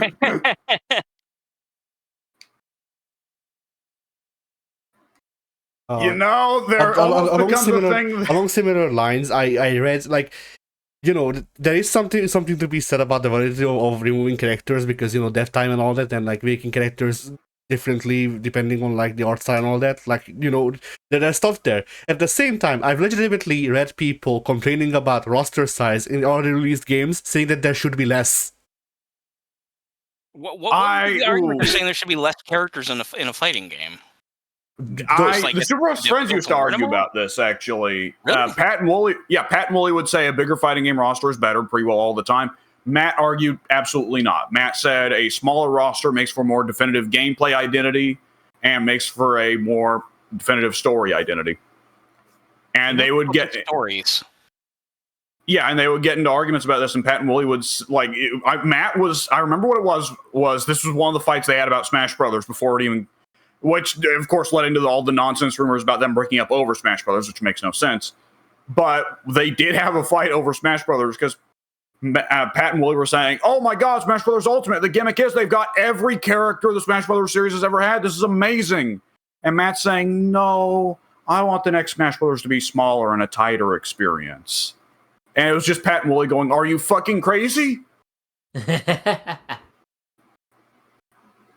I mean, you know, like Matt's arguments there are just like stuff that people can handle with a larger thing as well. Like the arguments that I read online made slightly more sense, but I still think they're fucking dumb because the argument was, I want to be able to be competitive in this game easier. Which, like, Yeah, fuck you, put in the work, get good. What it boils down to. Fucking get good. Yeah, I think that's legitimately, from the gameplay perspective, it is just simply, I don't want to have to memorize how to fight all these characters.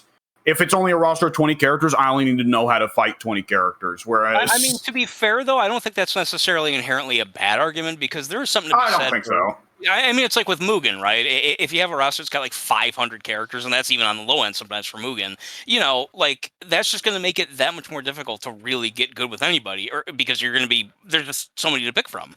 Yeah, how can you dedicate time learning one guy? Yeah, Mugen, I think, is a pretty good example for there is definitely a point you hit with roster size where it's like you're just looking at a mess and you're kind of like, well, it's cool that this exists, but I don't really want to touch it anymore. Yeah, there is a point where rosters become too big, but like I think Smash Ultimate is fine, and it has the most characters out of any like modern fighting game that I can think of. Just maybe fighting games in general. Right. Yeah, is it okay? Pink, you'd be the one who would know this. Is it a number larger than 54? I don't know the number off the top of my head. I'm gonna look it up then if Pink doesn't remember. Marvel vs. Capcom 2 had 54 characters, and that's got to be pretty close to the biggest amount. So of course, I'm trying to remember like how many rows and columns they had in that game in Smash Brothers. Because then I could just do quick math and figure it out, but I don't remember. Oh, they have them numbered, so I can just look at the numbers. Give me a sec. Oh, well then, yeah, just look at what's Sora's number. 82. 82. Okay, wait, are they counting Echo Fighters, though? Because some of the Echo Fighters, like Ken, actually do have gameplay differences. I think so, because... Well, it seems like they're counting Echo Fighters only if they have gameplay differences, because there's one slot here that's Pyro/Mitro, that's 79 and 80, but then there's Steve and Alex who are both 77. Well, Pyro and Mitro are the same character in one. They're not Echo Fighters. You actively swap between the two in gameplay. Then why did they get two separate numbers? God damn it, they did the Zelda Sheik thing again. Yeah. You know why they get two separate numbers? Because they're gay. You're right, Mike. With themselves, which is really crazy. I mean, to be fair, Nintendo is the gayest gaming company right now. So, are they? Oh, they do the most to support that shit. Yeah. Oh, okay. Like they specifically relocalized Super Mario Thousand Year Door so that Vivian being trans was like left over from the Japanese original script. Yeah, because 20 years ago, one of the Paper Mario games had a trans character in the Japanese version, but they censored it in the American version, and the new remaster uncensors it. Gotcha. Okay, so Echo Fighters... like Poison, right? Yeah. Which then Poison has their own messed up history where it seemed to change from game to game for every final fight. Okay, so that still irks me. I guess... Never... Yeah, go ahead. Sorry. I was just gonna complain about the Poison thing. Go ahead. So, from what I can tell, they have the Echo Fighters with the same number as the person they're echoing with the letter E next to them. So I guess we could count the number of fighters if you just tell me who are Echo Fighters that actually have like gameplay differences. Oh boy, well Pink could be the expert there. I know Ken's different from Ryu because obviously it's Ken, but because he's got the crazy kicks, Ryu doesn't. He's got the fire Shoryu and Ryu doesn't. Pink, am I misremembering that Dark Samus is different from regular Samus in some ways? I'm pretty sure Dark Samus and Samus are the same, but I know Crom is an Echo Fighter with Ike, I think. Let me check. Well, Crom's like a merging of Marth and Ike. Right. He's considered an Echo Fighter between one of those two guys, despite the fact that he has a different forward attack from the other one. It might actually even be I might be thinking of it as an echo for between Roy and Marth. According to the he's an echo of Roy. Okay, yeah. So Crom is an echo of Roy, but his basic attacks are different. My memory is that Daisy's the only Echo character that I distinctly remember being entirely not different from Peach. And, like, she's the only Echo character that I specifically remember, like, oh, this is not different at all. Alright, let's see. We've seen, or we talked about Dark Samus. Let's see who else I can find it. Lucina? Is Lucina just Marth? Lucina is just Marth. Okay, let's see who else has the E. Is Richter just Simon? Yes. Okay. And then that's all of the Echo Fighters. Okay, so there's 84 characters or so. Somewhere around there. Yeah. I always found that disappointing that Richter and Simon play the same. I mean, I get it. It's because Richter is very much still the classic Castlevania Belmont, but there's still some differences between, like, Rondo and Super Castlevania. Assuming that we're going with Super Castlevania as the basis for Simon and not the original Castlevania, because that kind of gimps Simon a little bit. Uh-oh, did my call drop? No. Oh, no. No, we were just, thinking about how stupid the vampire game is. What is it called again? Castlevania, and it's great. Vampire Savior. Castlevania. Another fucking Huntress? Did you say Vampire Mania?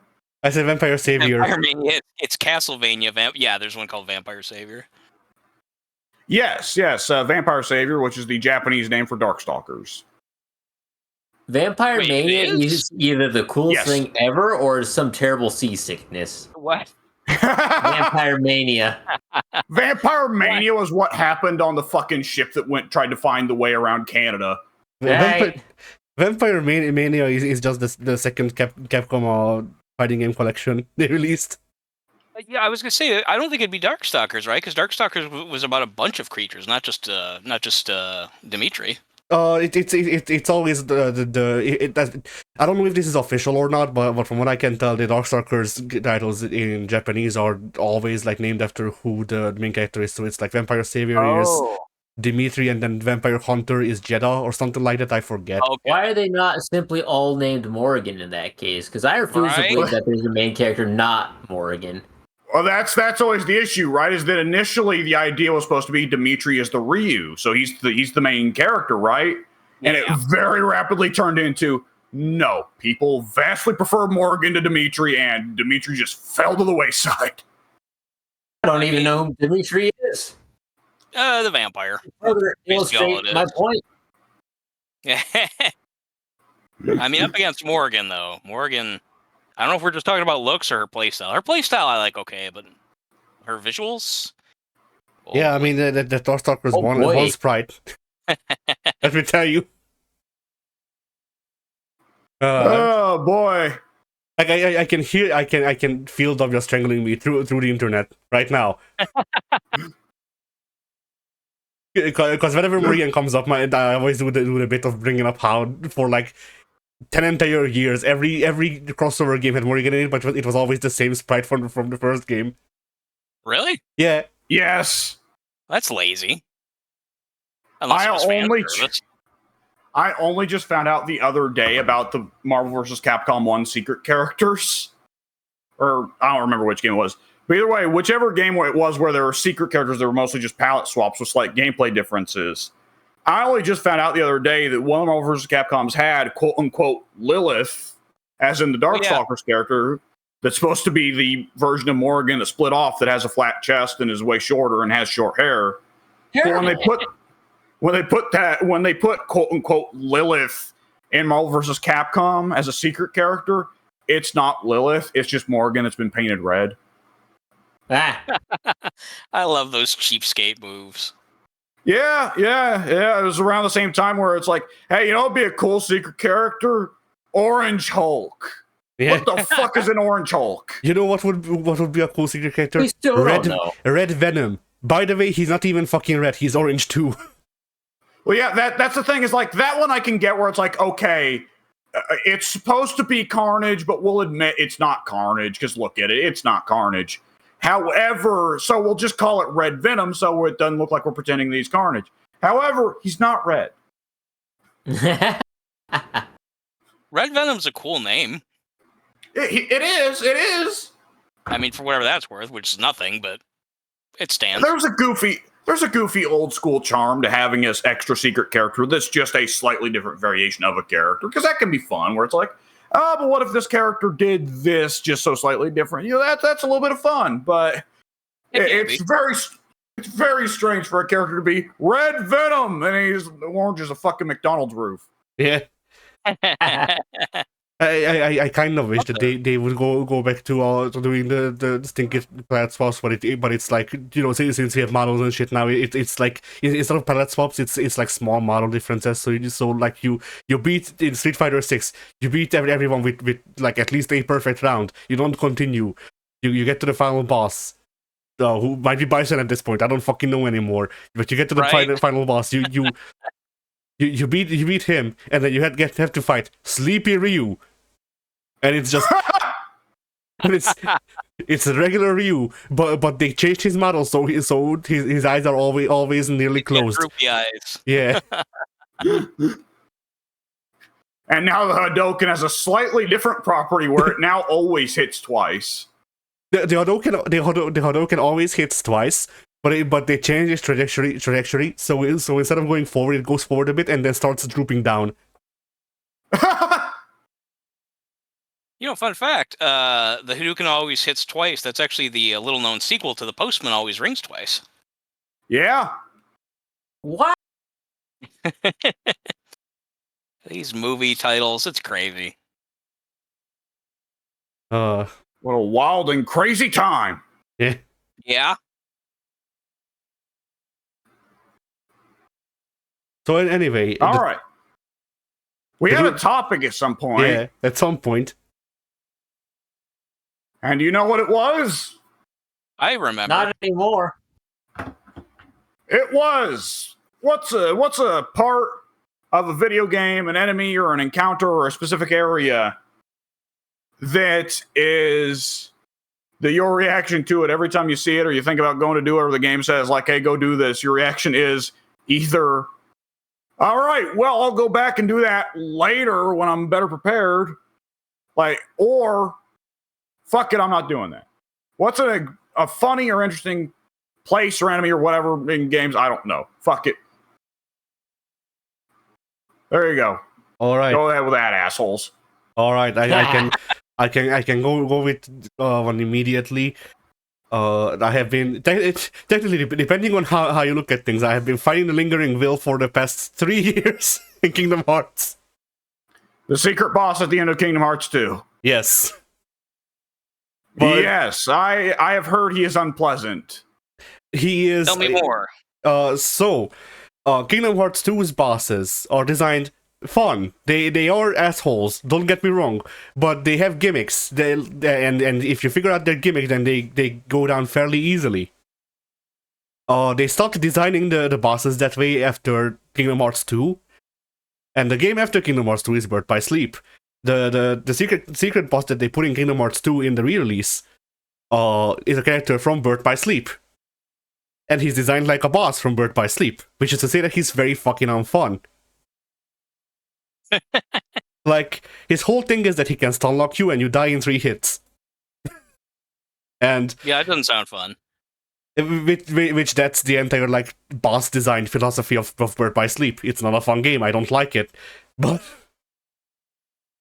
yeah, so so I've been finding him for a couple of years, depending on how you look at it, because I wanted to 100% Kingdom Hearts 2. And that requires stuff like, go around and do these minigames, asshole. Like, just reach this score in this fucking minigame that we won't tell you about. And like, what else was it? Like, collect deep lore, but, you know, that's... the that's something that the game tries to make you do just otherwise anyway. Like it gives you a part of that collectible throughout the story, so you don't need to do as much looking around nothing to find it. But anyway, yeah, stuff like that. I did all of those. Like the only things that I have to do at this point to 100% Kingdom Hearts 2 is do a big jump in the Winnie the Pooh world. And do a huge jump in the Winnie the Pooh world. I Yeah. don't know. I'm not That's sure just how a to funny take that. statement. because Winnie the Pooh is in the series, and his thing is always just like mini games, a bunch of fucking mini games for you to do. Oh. And Because there's no violence allowed in his world. yeah, Oh, that makes sense, actually, yeah. It's So, kind of neat for the lore. yeah, I and- will say it is one of my favorite little touches in Kingdom Hearts. Is that you've got your little Final Fantasy UI in the bottom left while you're playing, and the top option in every world except Winnie the Pooh's world is attack, which is naturally the button you press to make your character swing his little Keyblade sword thing. But whenever you go to Winnie the Pooh's world in any Kingdom Hearts game, the attack button simply changes the text to instead say hit. Oh, I'm surprised actually they even go that far. I mean, it's Winnie Yeah. the Pooh. You wouldn't think they can have hitting in Winnie the Pooh. yeah, it really should Yeah, say but kiss. like still like, you know, Rabbit, like, you know, Pooh, like, I don't know, gets stuck in a hole because he's fat and Rabbit needs to, I don't know, push him. What actually, come to think of that, is something you need to do in Kingdom Hearts. Winnie the Pooh Yeah. does get stuck in a hole at one point, and you do need to hit him to get him loose. Yeah, famous bit. And as it happens, you just nearly need to swing with your Keyblade instead of shooting Firaga at him. Yeah. Although if you want, then you can do that too. It does nothing, but you know. Just activate fucking Meteor. Call in Sephiroth for the assist. Like it still plays the scene where it cuts out to space and it blasts through several planets. And then like it's this slow cinematic shot as it enters the atmosphere. We follow it through the sky, and then it just hits Pooh's ass. Yeah. Oh, bother. He's still stuck, by the way. Everything around him is a crater, but he's still stuck. He's still stuck in like one piece of the wall. Like the one piece of the wall that's left is still stuck around his ass. A big 999 damage comes out of the tree or whatever he's stuck in, but then a little 0 comes out of Pooh himself. Yeah. That's but, great. But Rabbit just comes up, my carrots! yeah. Damn you! Damn you all! This is the rabbit saying that? Yeah. Hey, you don't remember that part of Winnie the Pooh? No, I blocked that out for some reason. He pulls out a gun and starts shooting Pooh, but it still says 0 whenever he's shot. Why does he start shooting Pooh? Who Why is the reason wouldn't the he carrots are gone? He didn't summon the meteor. No, but if Pooh didn't get stuck there, so I wouldn't have summoned Meteor. So really, it's Pooh's fault. This is Sounds Ralph like Bakshi's. This is Ralph Bakshi's version of Winnie the Pooh. But yeah, anyway. So yeah, you know, the Winnie the Pooh world can have some fun mini games. One of them is just I like, thought you were about to say the Winnie the Pooh world can get fucked. yeah, that too, I guess. That I was gonna say. But yeah, there's a trampoline mini game where you have to play Doodle Jump with Sora, and Really? yeah, That and sounds so easy. and you need to you need to do a big jump within the trampoline mini game, but it really is just luck of like, all right, does the RNG spawn you the balloon that makes you go high? Weird. More or less, that's my experience. I have that to do, and then there's beating the Lingering Will. The Lingering Will is a character from Birth by Sleep, and once again, he's designed like Birth by Sleep. He has his weapon can turn into a motorcycle. And it's also a whip that he can like rope you with, like, you know, he can tie you up with it, stuff like that. Meanwhile, you have Peter Pan. So you know, just a difference in power levels. And it doesn't. Peter Pan against a. Yeah, go ahead. No, go ahead. I was just gonna say Peter Pan against. No, a you third- go ahead. Yeah. No, please, you go ahead. Well, who goes on last? The fat He's lady. on third. That's true too. Fucking, is she anywhere by you, Pink? Never mind, she's by Kind of. me. I've got her lullaby. I do too. That's why I wasn't sure. She's roughly in the middle of the map right now. Fucking lullaby is it carries so far. But yeah, so Nice. it hasn't made it easier to beat the Lingering Will that I'm playing the game on the hardest difficulty. Wait, sorry. I just saboed over there, Pink. Be careful. Just so you You know. haven't beat Yeah. you haven't beat Go the ahead, yeah. Lingering Will on normal, but you're like, okay, well, if I can't beat him on normal, let me try him on extra hard. Oh, I didn't unlock the Lingering Will on normal at all. Oh, Because to unlock the Lingering Will, you need to get all of the movement abilities for Sora and then beat the Organization 13 data stuff, and then the Lingering Will shows up.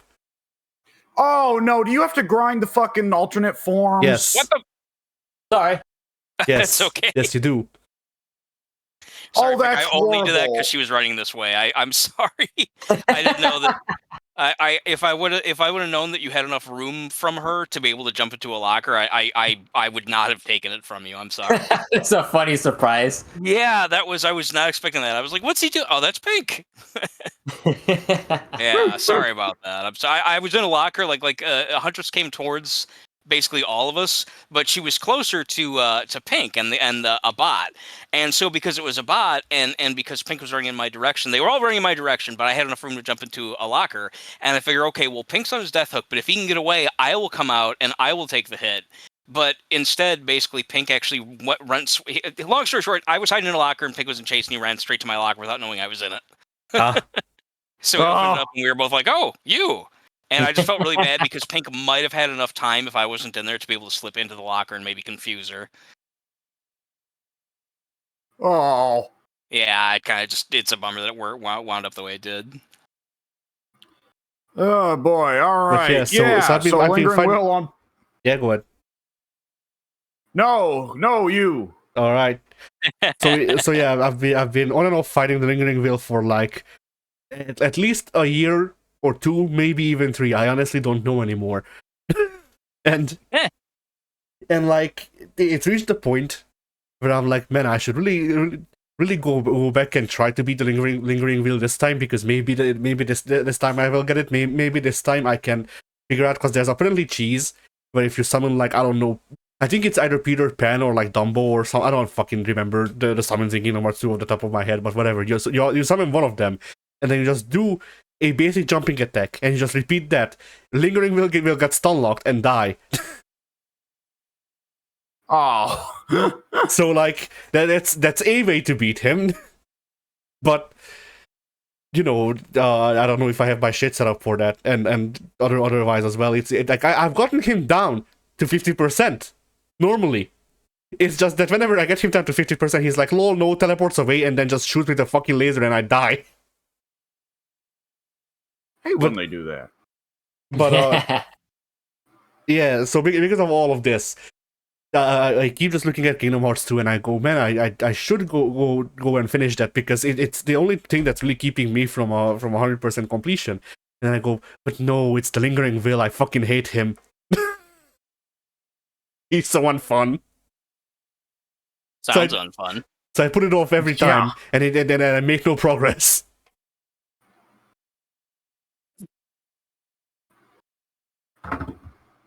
By the way, Pink, I Oh. got down to where there was just me and the bot. The bot got downed. I was over on like the other side of the map, and I thought, well, okay, she's not going after the bot. She's not hooking him. I better hide somewhere. And she saw me as I was going downstairs into the basement. Womp. Dude, Yeah, I should have known better. Once it was too late. Like that was the closest thing to hide in. Once I saw that she was not going for the hook, I should have just turned backwards. Oh well. To add to the what y'all said with him being on fun, allegedly, the secret boss from Kingdom Hearts 3 is harder, but I actually had an easier time with him, because by the time that I got to fighting him, I unlocked a thing where you can change the balancing of the game, and I just turned it so everyone dies in a hit, more or less. So the boss fight was really fun because it was just takeaway all challenge. They said this guy was harder than the Lingering Well, but after I turned the game off, he was way easier. No, see, here's the thing. Like the reason that he's hard is because he has a lot of screen coverage and shit with his attacks.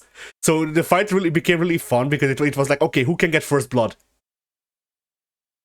I could see that being kind of neat. Because otherwise, I know the fucking boss design for these games since Birth by Sleep, and it would just be okay. So you wail on this guy for like 15 minutes, and then he teleports away, and then hits you with a thing that deals 75%. And he's also invincible doing it. Fuck you. And like, no, that's not fun. Can we bring back the fun boss design from Kingdom Hearts 2? And like most of 1. Isn't there a boss fight, or maybe even several in one of the Final Fantasy, like the 14, 15, whatever, one of the recent ones, where the fight takes like literally an hour? That was one of the MMOs, definitely. The MMO definitely. Yeah, I agree with that as well. But there's like I think like literally like maybe like the giant turtle that you always see footage of or used to with number 14. I think I read that that's like an actual hour of a fight. It was before 14 because I was hearing about this a decade ago. Okay. Well, actually, like 15 years ago, and 14 came out more recently than that. I'm trying to remember because I remember hearing this too. Yeah, I could swear there was a boss that literally took like a legit hour unless you cheat or something like that. I could swear it was the big turtle, which admittedly was pretty cool looking. Big, giant, fucking like large building size boss. Yeah. Yeah, you're as big as its toe, if memory serves. Pretty much. Yeah. It's a big turtle. Oh yeah. I can like obviously the thing there is like, oh my god, who would commit that degree of time to it? But I kind of look at it as like, yeah, you know what? I respect the commitment. Yeah. Yeah, I mean, if it's fun and if you feel like you have a fair chance, like if you just have to kind of just stay a while whittling it down, I could see it being fun. That's a long time though. That's a fucking long time. The thing is, like, I don't remember which boss it would have been that if it's not the turtle, but like I feel like I remember doing this. Is the thing? Oh, you did it even, but not necessarily. I might have, okay. Because I remember there being multiple fights, because I played through a couple of the older Final Fantasies, not the like post SNES era, I think. But still. was it the one that had the bunny girl that everybody wanted to fuck? I don't know. I think X2 had a girl that could have like a bunny ear helmet or something. I don't know if that's the one you're thinking of though. That's PS2 days. Yeah, well, there's another one from the PS2 days that had a like race of bunny people, and one of your party members was a bunny person. Not 12, no. Definitely not 12. 12 had the opposite problem. 12 would have had this problem. The only thing is that the way the release I played, thank God it had the option to speed the game the fuck up. And then the game's gimmick was not playing the game. I am not joking. What? How so? So the game's gimmick was, here's the active battle system. We still couldn't figure out how to make this thing not suck. So instead, this version's gimmick is that you can program the AI, and you can buy new programming like orders to give to the AI, and it's stuff like, if you have less than X% of health, heal yourself using this. If teammate is under this health, attack heal them using this. Attack this kind of monster with that magic or whatever, shit like this. You can program the AI to do whatever you want in a fight, and then you can just walk into the fight and let go of the controller, and the game plays itself. That was that, did you say that was one of the Super Nintendo ones? No, that was 12 on the PS2. Because you could do that. Okay, you could do that in actually number 6 as well, but only in a certain point in the game. I don't remember. You're familiar with number 6, right? Yeah, I am. Do you remember the spot where you go around a river? It's eventually it's how can I even explain it? It's where the farty. It's where the party first splits. Saban goes off in one direction, and Edgar goes off in another direction. You get the character Bannon for a little while. You're on a raft, and that octopus Ultros fights you for the first time. Do you remember any of this? Not really. Oh, okay. Then I guess it doesn't really matter. But essentially, basically, there's a part in the game where you can you can if you have like a turbo controller, you can like set when you go around the river, it loops. And as you go around the river, it asks you every now and then, like, which direction do you want to go? Do you want to turn left? Do you want to turn right? And if you turn a certain way, it'll loop around. It won't bring you to a new area. And you don't necessarily want to do that forever because you want to, move on and get past this point. Oh, Farm River. Yes, thank you. You know exactly Oh, Jesus. Yes, yeah. You can like set up a turbo controller, an auto fire controller, or whatever, to make it to where the choices continue to put you on a loop while also automating the attacks that your characters do. And this Bannon character has a free auto heal, and so you're constantly going around this loop, constantly fighting enemies, constantly healing yourself, and you just like leave your game on all night, and by the time you wake up the next day, your characters are all maxed out. Good Lord. Yeah, it was pretty great. No, 12 was even more egregious because that was actually like unadvertised and like, major part of the game where you would just program the AI and you could just not touch the controller and the game would play itself in the fights. That's the best way to weird. play Final Fantasy. And so You're lame.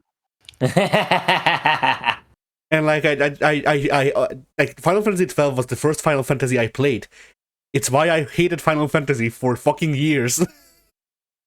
Yeah, 12 was supposed to be the really bad one then, right? That's one where it's all the hallways and shit. No, that's 13. Yeah, that's Or 13. 13. I thought 13 was the MMO. 12's the MMO? No, that was 11. No, 11. 11 and 14, I think, are the MMOs. Okay.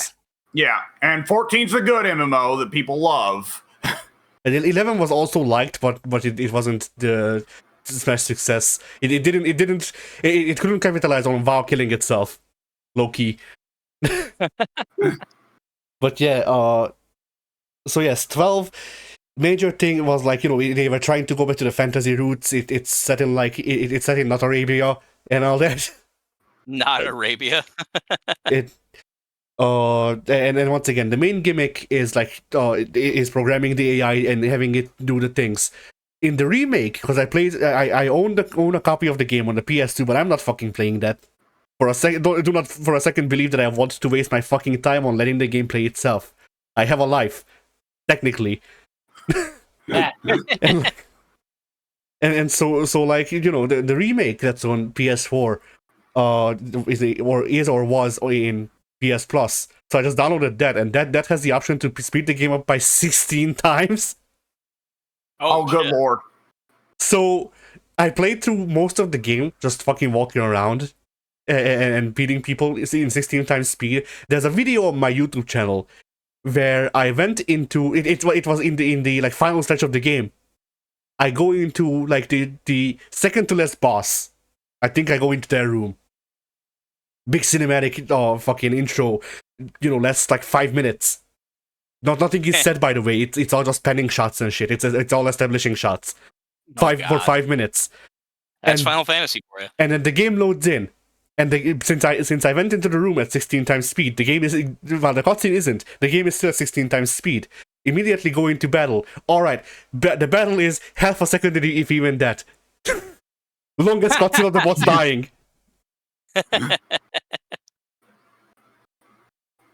Like when you watch those cutscene compilations on YouTube where it's boss fight start cutscene, instantly jump cut to dead.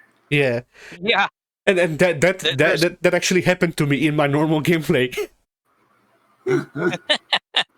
and I looked at that, like I once again I have a clip of that on my YouTube channel. I recorded that because in that moment I remember going, this game fucking sucks.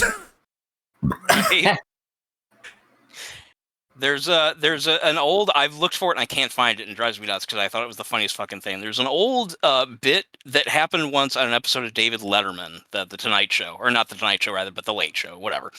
And the joke was, he said, he was like, okay, folks, well, tonight we're a little bit pressed for time, so this episode's going to be a little bit shortened. And, here's, we took some various measures to kind of, make sure that you still get all the content, but, it's going to be, we're going to have to go through things a little bit quickly tonight. So here we go. And they, or actually, no, I'm sorry.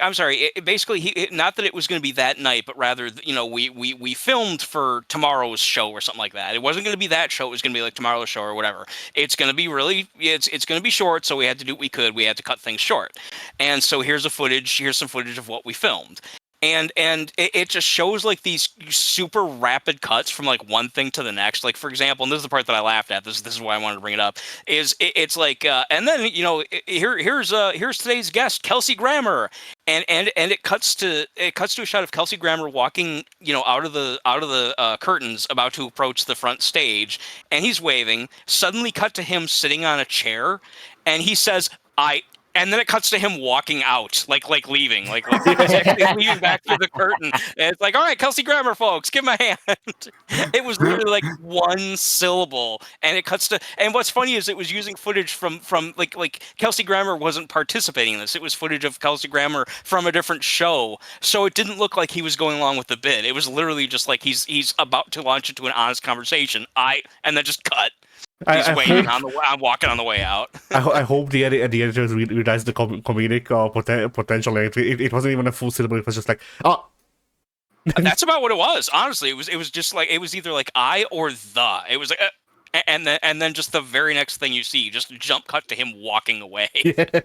Honestly, that's great. It also would have been funny if they just didn't put a syllable in it. It's just, everyone welcome Kelsey Grammer.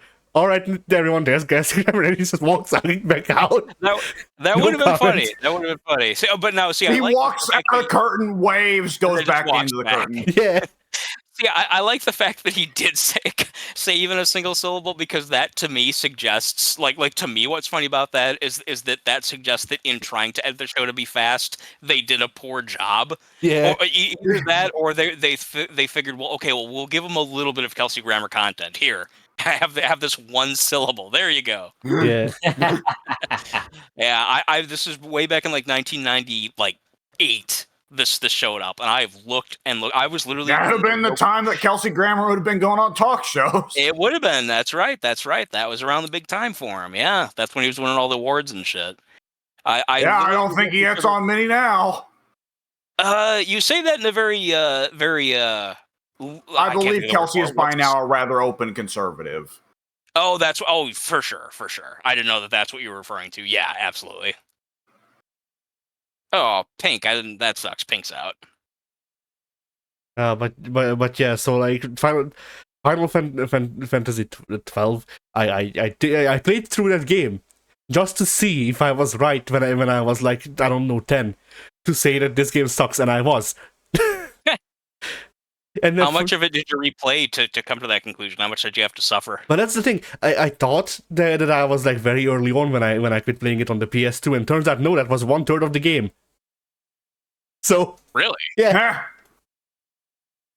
Well, shit. Like, the pacing of that story isn't. Honestly, the story never starts. Never starts?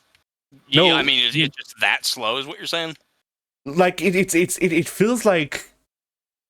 The story is framed in a way where your player character isn't the protagonist of the story, which isn't in itself a problem, but it isn't written well for that. Like, the character who's supposed to be the protagonist is fun, and I wanted to see more of him, but he has I don't know, like 15-30 lines of dialogue in the beginning of the game, and he has 15-30 lines of dialogue in the end of the game. In the middle, he's just in the background. And this is the main character? No, it's supposed to be the protagonist of the story, who isn't the main character. The main character, by the way, also does this. I was about to say, isn't that the Final Fantasy that has the stupidly hyper bland protagonist? Yes. It's not Tidus, y'all. Yeah, I was about to say it's just Tidus, but this time he's not that what's her name chick. Yuna? Meg Ryan. There you go. He does kind of look like Meg Ryan, brunette Meg Ryan.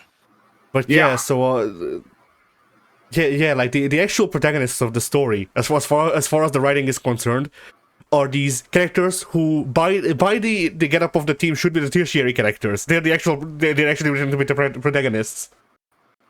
Yeah, that is pretty unusual. That's weird. And like once again, like nothing ever happens really. It's just 2/3 of the game is just we need to get to the castle, and then they can't because Team Rocket shows up and spoils their fun, and then they go. But we need to get to the castle though, and then they get to the castle, and then the protagonist needs to sacrifice himself because he's the hero, and then he does so, and that's the game. Yeah, And doesn't sound very good. By the way, when I say protagonist, I don't mean the player character. I mean the guy who should be the protagonist. Like the guy who is supposed to be, who is written like he should be the protagonist. Right. Who is, by the way, is also not the guy who has the most screen time, and that should be the protagonist. Right. Like, shit is just Leave it to whack. Final Fantasy. Yeah, shit just whack. That's the tagline for the game. That's the subtitle. Yeah. Final Fantasy 13, shit just whack. But yeah, Excuse you, that was a Final Fantasy 12 subtitle. The Final Fantasy 13 subtitle, last I heard, was just simply lesbians. yeah, big bold letters. It's actually bigger than the Final Fantasy.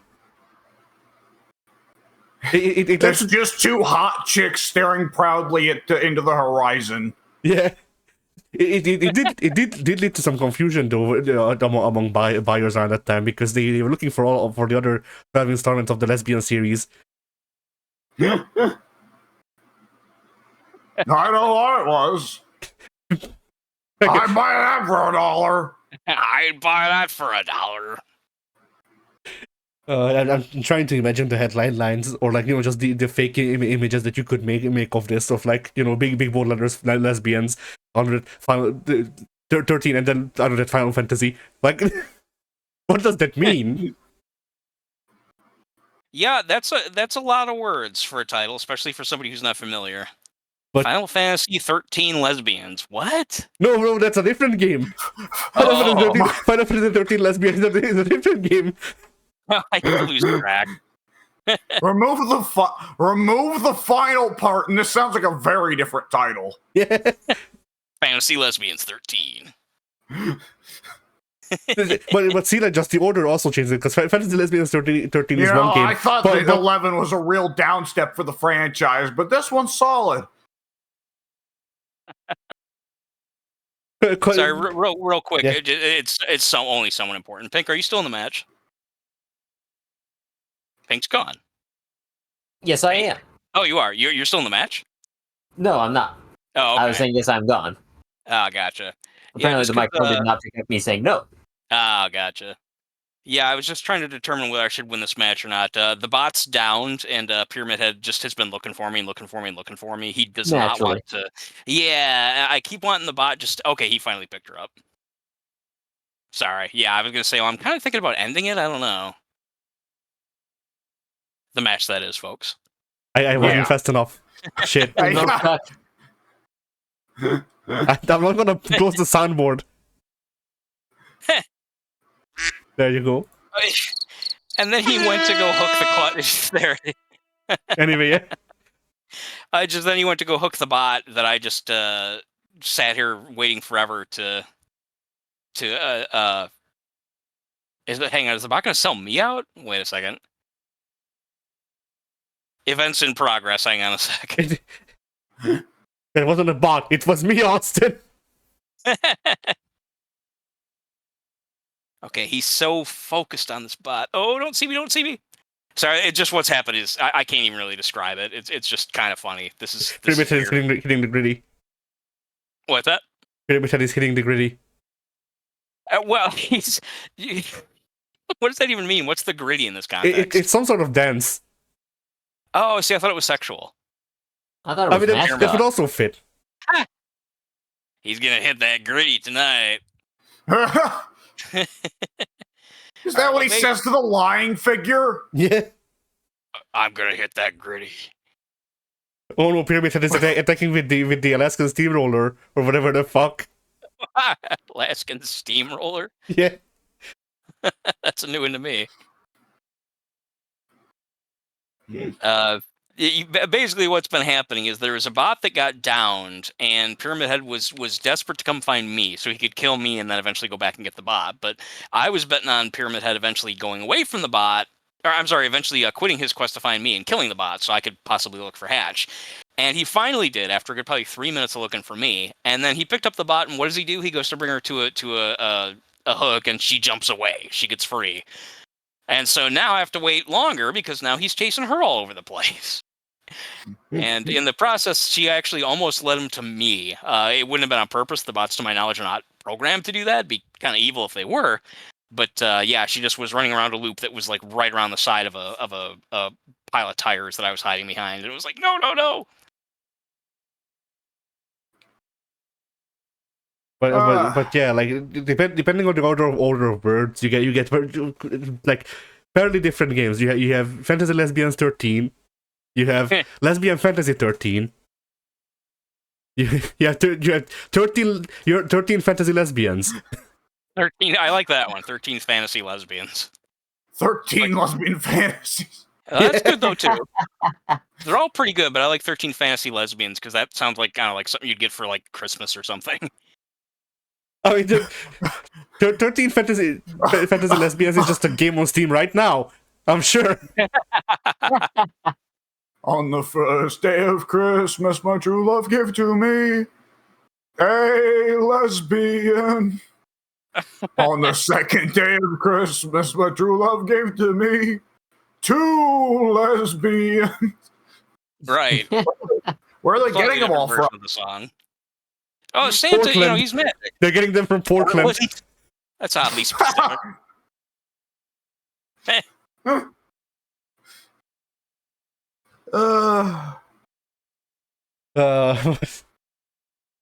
Yeah. Anyway. Santa's been running out of lesbians, so he's had to drop the gay bomb from the sleigh a few times. Yeah.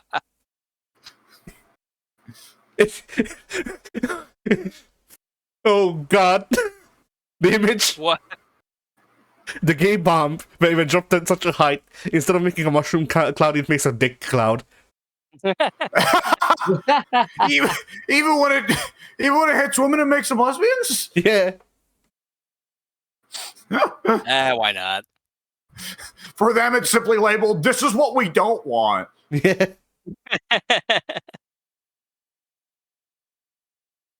Then again, it'd be pretty hard. It'd be pretty strange to see a vagina cloud. See, the reason it doesn't become a vagina cloud is because then the people in the deep south would think that it's God's eye.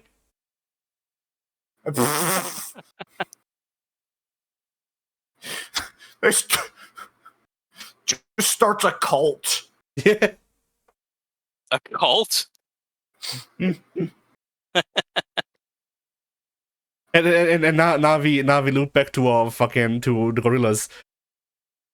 Yeah, the ape gorilla men. No, the band gorillas. They had a new song called Cracker Island, and there's a YTP of it, and one of the lyrics in the YTP is "giant vagina in the sky." Oh, okay. Cracker Island. It's England. Yeah. It really is. Or Maine. Oh, yeah, all right. Yeah, or Maine. Well, Maine's not an island, though. You know, I don't... Is it? I don't it's know. a peninsula, right? I guess it probably is. Just actually, connected by a really thin land bridge, I guess. You guys are better about this kind of stuff than I am, so if you think I'm wrong, I'll go with Not you. on Maine. Not on Maine. It's the Maybe on a secondary account, but not on Maine. Shut up. I have 70 alternative accounts. And they're all about the state of Maine. Yeah.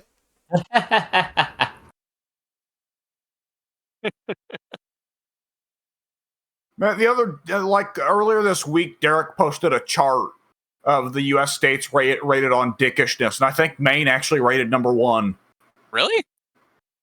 I think so. Maybe they're really like pretentious or something. Because what I've heard is that Maine is like a really nice kind of like pretty, sort of fancy. It's where a lot of wealthy people go if they want to live on the East. Anybody. Wait, have we been saying? I've just realized we've been saying the wrong state this entire time. Oh, which one are you thinking of? Rhode Island. Oh, yeah. I think it would definitely have to be an island. I hope. Yeah. Otherwise, it's false advertising, and we should sue. Yeah. Road stretch of land. Right. The road is also altered to be spelled as ROAD. I can't believe I have unfairly maligned the people of Maine.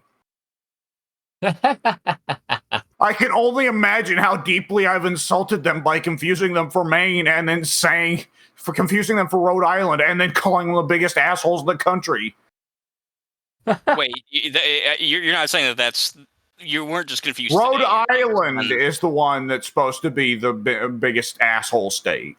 Oh, okay. Which, I mean, it's right next to New Jersey, so, Yeah. Yeah. That's what I heard about those New Jersey people. Yeah, they're all mobbed up, they are. At this point, I'm in a battle of attrition. Oh, sorry. Go ahead. I was just going to say, they all work in the waste disposal business. Oh, wait. Hang on. Is this going to... I was about to say I'm in a battle of attrition because this Pyramid Head has now taken to just chasing this other Claudette around and occasionally downing her and then picking her up and letting her go so he can resume. Rinse, wash, repeat. And she's near death. On the bot? Yes, on the bot. Yeah, because he really, really wants to find me. And because of that, because he's put so much into it, I don't want him to find me. Like this is now, like I said, it's a war of attrition. But poor Pink's sitting there waiting to fucking play. Oh, So that's fine. That's fine. I mean, I'm sure as soon as he does, if he was smart, he would just follow her around and never down her. Because in that way, she's going to always stay away from gens, won't make any progress, but then also she won't get down and then therefore lose any health. She's close enough to where, if he downs her for, I don't know, like a total of maybe 10 more seconds, I think she'll die. I don't know, but it's just taken so fucking long. I can't believe he's committed this much. I thought that, it really is a battle of wills. I thought that he would have fucking given up by now, but he's obviously thinking the same thing about me. Never underestimate the sheer desperation of a DBD player. Yeah, you're really not wrong. What were you going to say, Alex? I was just saying, these fucking Survivor players running away at the last fucking thing. Fucking bullshit behavior needs to do something about this. See, and I've seen people on the forum saying basically just that. They're like, fucking Survivors are holding up my whole match. And honestly, if he would just kill this Claudette, he doesn't seem to realize that, if he kills the Claudette, then he can get the hatch, then I'm fucked. There's a very good chance that he gets the hatch, then there's nothing I can really do. Then he's going to get his fucking... But there's a good chance that you get hatch! And then it's him who is screwed. And that's just no good. He needs that 100% kill rate that behavior strives for. That's just If he does not get all 4 survivors killed, he has failed behavior. And the concept of reality as we know it. I think you should have been clapping between words there. Why? For emphasis. Yeah, I was going to say why. Oh.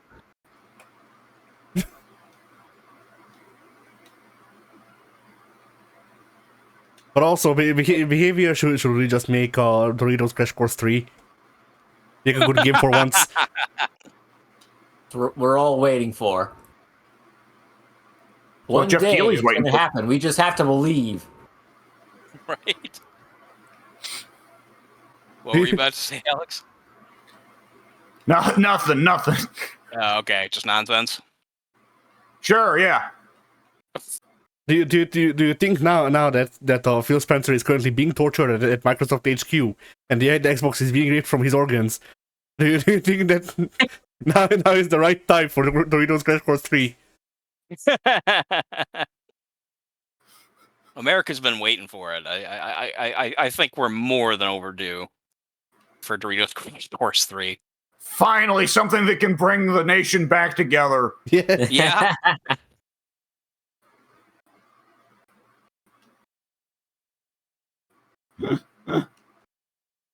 And the reason I even brought up Xbox is because Doritos Crash Course. I don't know if y'all ever played that shit, but it was based on the it was based. No, I did why?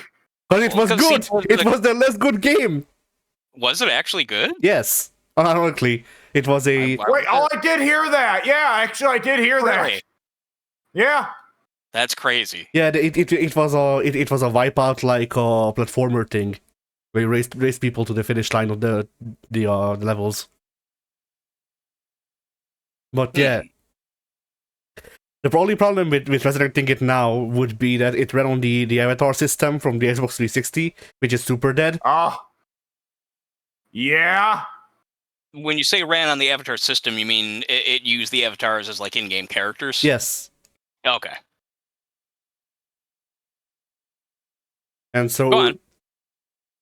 yeah, like I don't know what they do to make that shit work. Hence my jokes about Xbox dying. Oh, I gotcha. Oh They shit! have to disembowel Phil Spencer. He hid the avatar system in his guts. Oh no, I'm Guts? just seeing Microsoft is like disemboweling Phil Spencer for failing to meet his sales quota. That will learn him. Once you disembowel him, he's never going to fail that sales quota again. I mean, he won't. The guy who replaces him might, but still, he won't. Yeah. Well, that's why you disembowel him. Maybe the next guy can on-buy Blizzard and Activision and get the money back. That's I thought you were going to say maybe the next guy can re-embowel Phil Spencer. Just stuff it back in there. Stuff it back in there. The fucking Oh yeah, well, the intestine. guts. Yeah. Yeah. For some reason, I don't know why I thought you meant Phil Spector as it. Well, I don't know why. stuff Phil Spector into Phil Spector. Fucking head of Xbox, Phil Spector. Stuffed inside himself. We'll never forgive him for Epic Mickey. Yeah, fuck him. It's getting You ever remade heard too, of so... You ever heard of a turducken? Well, we're doing that with dudes named Phil. You ever heard of a... You ever heard of a... You ever heard of a yeah, turducken? We're doing that, but with video game executives.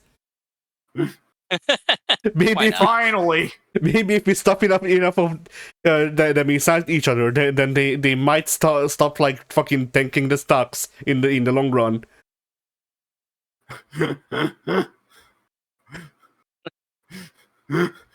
The secret to corporate success is human centipede.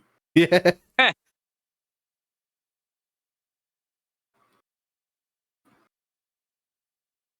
I really wish so much that this pyramid head would just get on with it. Although I'm sure he thinks the same thing of what I'm doing. Because yeah, Mike, I'm not sure how up to date you are with all of that shit, but apparently the Activision Blizzard buyout was not financially advisable, but they did it anyway, and allegedly Xbox is facing termination if by the end of the year they don't turn around their profits, which that has been said for the past like 3 years. So like I'll believe it when I see it, but you know. Yeah, Wait, so as reported by Dave Meltzer. Yeah, he heard it from his buddy Jay that Xbox is on the verge of destruction. Phil Spencer is introducing Jay short for Jericho. Yeah, Jay Enrico. Hey, Enrico. Yeah. Phil Spencer is introducing a lethal dose of poison. What he created. I know that this is off topic again, but I finally, this is the first time, watched some Braun Breaker material a couple days ago. Haven't seen him in action till then. Yeah, what do you think? You know, some guys that you've heard this before, I'm sure. Some guys have it, in wrestling. Yeah. Boy, does he have it. Yeah, he is astounding for him to be like not like he's around my age. Wow, that's even more impressive. I mean, Like- it wasn't just the speed, which I mean, I question the numbers, the whole 22 miles an hour or whatever, but he was undeniably really fucking fast. Yeah. But what impressed me even more though is just the way he carried himself. Like he did I guess it was apparently his first match. I can't even remember who he went against. It was somebody that I didn't recognize, a name that I wasn't familiar with, and like he. Or no. You know what it was? I watched that too. I did see that too. His first match. It was like a 3-minute match, but it was something I think only just a few days ago. Like he tackled Sami Zayn. Yeah. Yeah, like when he tackled him first, he tackled him in the ring, and then he went flying outside the ring to tackle him again. And when he tackled him in the ring, after tackling him, he then like not only did he scream at him when he was down, but then he sort of like threw himself like at short range against the rope that Sammy had fallen down under. And he did it like while yelling. So like he downed Sammy. Sammy's under the ropes, like with his head basically under the bottom rope. And Braun, like while still standing up and while looking down at a downed Sammy, kind of just like hits the rope with his chest very viciously, and just like, and it just seemed like scary. It was like, this guy, like, he looks like he really could get just like jacked up and fuck you up in a second. I mean, he like had this like super aggressive, like I am full of power presence. Like even after knocking Sammy down, just like that little extra move that he did where he just like slammed into the ropes there. It was just like, I don't know. It reminded me kind of like a slightly smaller Brock Lesnar, basically. Yeah. It's just like I am just full of power Instead of piss. instead of, yeah, very good point. Yes. Brock's full of piss, but he wants to make sure the He woman wants to ain't see got something. any left. Yeah. Right. Yeah.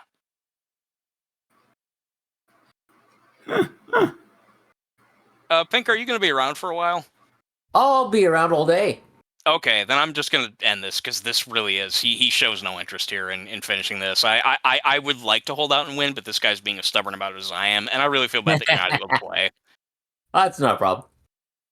I'm at least gonna sabble a hook and then run from it and see what he does. He's gonna hear the noise of the sabble and he's gonna think it's a crow. He's gonna be like, "Oh, finally, I got that guy. He's been standing in one place for too long. Now I'm gonna see where it is."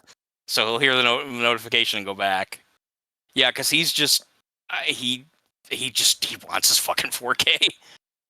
And if it were any other killer in any other circumstance, they probably wouldn't go at it this long. But since he is, it's like, oh fuck, I might as well move on with things. This has lost its novelty, and Pink isn't able to play. My pride of being able to say, haha, I got the hatch after all that just isn't really enough to make all this worth it. Yeah. So I'm just looking over to the soundboard, and it's also showing me the soundboards for the other Discord I'm in, which I of course can't use, but I do get to see the names, and some of these make sense. There's also stuff like Shadow Wizard Money Gang, and Herbert, or Lewis, Herbert? yeah, or Josh Hutcherson. I really need the sounds of Herbert. Oh, Herbert! I thought you said pervert. Oh no, no, there is I one too, legit but thought you said there's one of those too, but that one's just called sus. Oh. It just makes wet slapping noises. Yeah.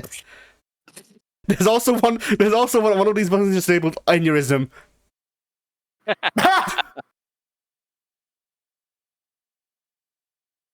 Actually, I kind of have one, it turns out, because Pyramid Head has finally decided just to stand still. He's just standing here. He's like, I don't know with this. Yeah, he's standing next to the bot.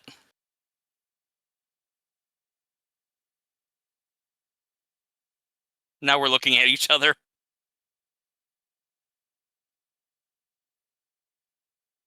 So I think we can both agree this sucks. Yeah, like, once you look into the post game, there's gonna be like the entire screen is filled with the text box, and it's all just slurs. From the I entity. am curious. No, from the I Pyramid Head player. was thinking the chat. I was thinking the entities like ordinarily it says, vicious killing or whatever. The entity the entity just starts calling you every slur it can think of. Yeah. You wasted my fucking time. I just want to Yeah. eat your fucking soul. Is that so fucking hard? I was gonna say, yeah, it's very hungry. He's he is down to me now. Is appropriately enough. I'm not angry. He's just standing there letting me bleed. Yeah. So unfortunately, think it's going to be another couple minutes, but it's. I guess this is what I get. I technically won because he just quit. I saboed the hook and then I went away thinking, okay, well he's as I said to you guys, he's going to think it's a crow. He's going to go over to it, and apparently he knows better. I guess he must have figured it out because no, I walked around and no, he never went over by the hook. He was actually standing right next to the Claudette bot. They were just standing next to each other. I think he had her body blocked and he was just standing there. She had crows. And so I walked up, and she's injured. I tried to heal her, but I couldn't. I couldn't quite get the good angle. But he must have heard me, and he slowly turned around, saw me, knocked down the Claudette, moried her, and then knocked me down. And now he's just standing there. So yeah, the fact that actually my body's right on top of hers. It's actually pretty funny. Yeah. Or no, hers is on top of mine. How is that? There we go. Yeah, weird. This is weird how this all looks. I don't know. Hang on, I'm gonna take a picture of it. Yeah, give me 1 second. It's an amusing image. So yeah, basically, yeah, just I feel that I won because he eventually just quit. He decided just to body block the bot instead of actually looking for me anymore. So why not? I win. And I'm a little more than half dead, Pink. It won't take too much longer. No problem. This is why you take on Break a Bill. Oh, that would be so hilarious. He'd be so fucking pissed if I did that. Like, really? After all this, really? That would be kind of like the best fuck you. Yeah, that is how you achieve. Achieve what? Oh, you didn't get the audio? Oh no, I I just heard heard- achieve. I was still funny. He played the duck thing again, implying that the pyramid player kills himself. Gotcha. Yeah, actually, I was going to mention that very thing. If we had one more fucking slot for the soundboard, I would just get a text to speech to slowly that LTG. LDG. LTG. Low tier god. Oh, LTG stands for Low Tier God, a fighting game pro who's notorious for telling his opponents to kill themselves. Oh, okay. I see. He is mocked thoroughly by most of the fighting game community for being a psychopath and a weirdo. Yeah, good. Apparently, recently he's escaped containment, and people were just like, "What do you mean this person exists?" Oh yeah, he's escaped containment a few times because there's the whole fucking YouTube documentaries about look at this fucking crazy asshole, and it gets outside the fighting game community, and they're like, "What the fuck?" Yeah. Doesn't he like dox people? Yes, he has doxed several people that have pissed him off in games by beating him, and he also accuses them of being cheaters and spammers and yada yada yada.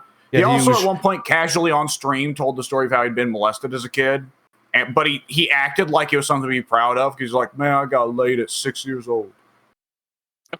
And it was like really disturbing.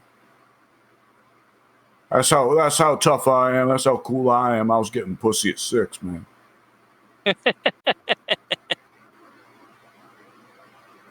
Stick ass freak. Pyramid Head is now. He got me back up. I'm near death, and he got me back up. He's going to the gate. He's probably going to open it in front of me, and then he's at the hatch. I'm saying no. I don't want to take the hatch. I want you to suffer. Yeah. He's just standing on the hatch. It's not enough that I win. You need to lose. Yeah. Oh, he's blocking the hatch. Oh, smart. Going for the fucking hatch block after all of that is the most absurd thing. That's kind of great, actually. He's basically saying, oh, well, fuck you. You held up my game. How about this? I didn't know you could block the hatch. He's just standing on it, so there's nothing I can do. I mean, obviously, I can go do some gens, get some more points or whatever. Get the door. Something's got to give. I'll either... Sorry, just add you really quick. Either I'll do the gens and the gates, I'll be able to get the gates, or he's just going to kill me before that happens. So he can't hold it up forever like I was able to do to him. Yeah, that's what I said, to just get the door. Yeah.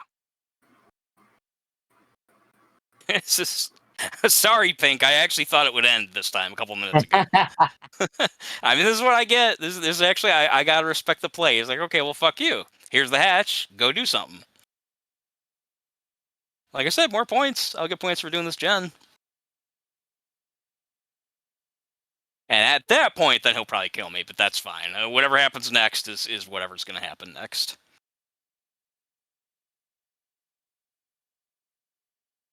What's your most hated game environment thing, Alex? Oh, yes, there was a topic. Okay, or not hated, but like at the very least, oh, fuck that, I'm coming back later. I thought of the topic as Baldur's Gate. I've been playing the Baldur's Gate 3 a lot, and it's a good game. I will say it's a game. It follows D&D gameplay stunningly, accurately. Holy shit, it is hyper accurate. So I fucked all the of the maximum dragons. level. That's exactly right. In the dungeon. So it lived entirely up to, like, there was no false advertising here. There was dungeons, there was dragons, and something went in something. Dungeons and Dragons. Whoa. There you go. Yeah. Whoa! My God. Nonetheless, because it's such a very accurate adaptation of Dungeons and Dragons in video game form, the level cap is at level 20. Most video games shoot for level 60 or level 100 or even level 200. No, the level cap here is level 20, which means that the gap between any of the levels is pretty big. And the gap between, like, let's say level 4 and level 5 was pretty brutal. There was a boss that was level 5, and it took me 5 or 6 attempts to beat him when my crew was level 4. So it's a pretty fucking big gap. And I, just before this podcast started, I was like, oh, hey, here's a sewer grate. Cool, I'm gonna open it. And what walks out, I'm at level 5. What walks out of the sewer grate? Level 10 metal golem, resistant to all damage types, 300 health. And I look at it and I go, ooh, you can wait, sir. Between the like name bar and the actual like golem model, there's a middle finger icon. Exactly right. Either that or when he hits you, your damage, if there is a damage pop-up or whatever, that is in the shape of a middle finger. Yeah. Like, oh, fuck you. How you like this? How's this for progress? There's a few RPGs out there that will have like a skull indicator around an enemy that's too big for you. Like this, it's the same, except instead it's simply text in bold and red that says, fuck you. Yeah. Apparently, speaking of fuck you in video games, just really quick, I just last night I was watching a video, or a couple nights, whatever, a video about Easter eggs that took the longest time to find in video games, and Splatoon was one, I guess. I guess Splatoon has its own in-game language made of its own, whatever, like random gibberish symbols, and somebody, I guess it took a while. I don't know. I guess without a cipher, it is going to take a while to figure out what the symbols mean. I don't know how anyone did it without a cipher, but apparently people figured out what the language was, what letters mean, and apparently there's like a shirt or something you can buy in the shop, like only from time to time, like every once in a while it'll show up. And I guess it's got some of these things on it, and people figured out that the shirt actually does, in fact, if you translate it, says "fuck you" in a Nintendo game. Amazing. Yeah, I was very surprised with that. Nintendo is apparently working on like an 18+ psychological horror game or something like that. So like, I mean, I get M-rated games, I guess, but they're just the sheer, just upfront, like, just offensive to the player, just like you, fuck you. That's pretty unique.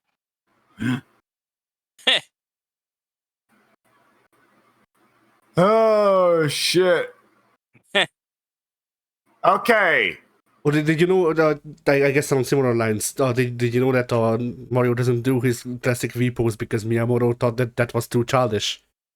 Which pose? What pose? Like the peace pose, when he holds up the peace sign. Oh yeah, the victory. Yeah, that one. That Mario isn't allowed to do that anymore because it's too childish. So obviously this means that the pose will now be replaced by Mario flipping the bird.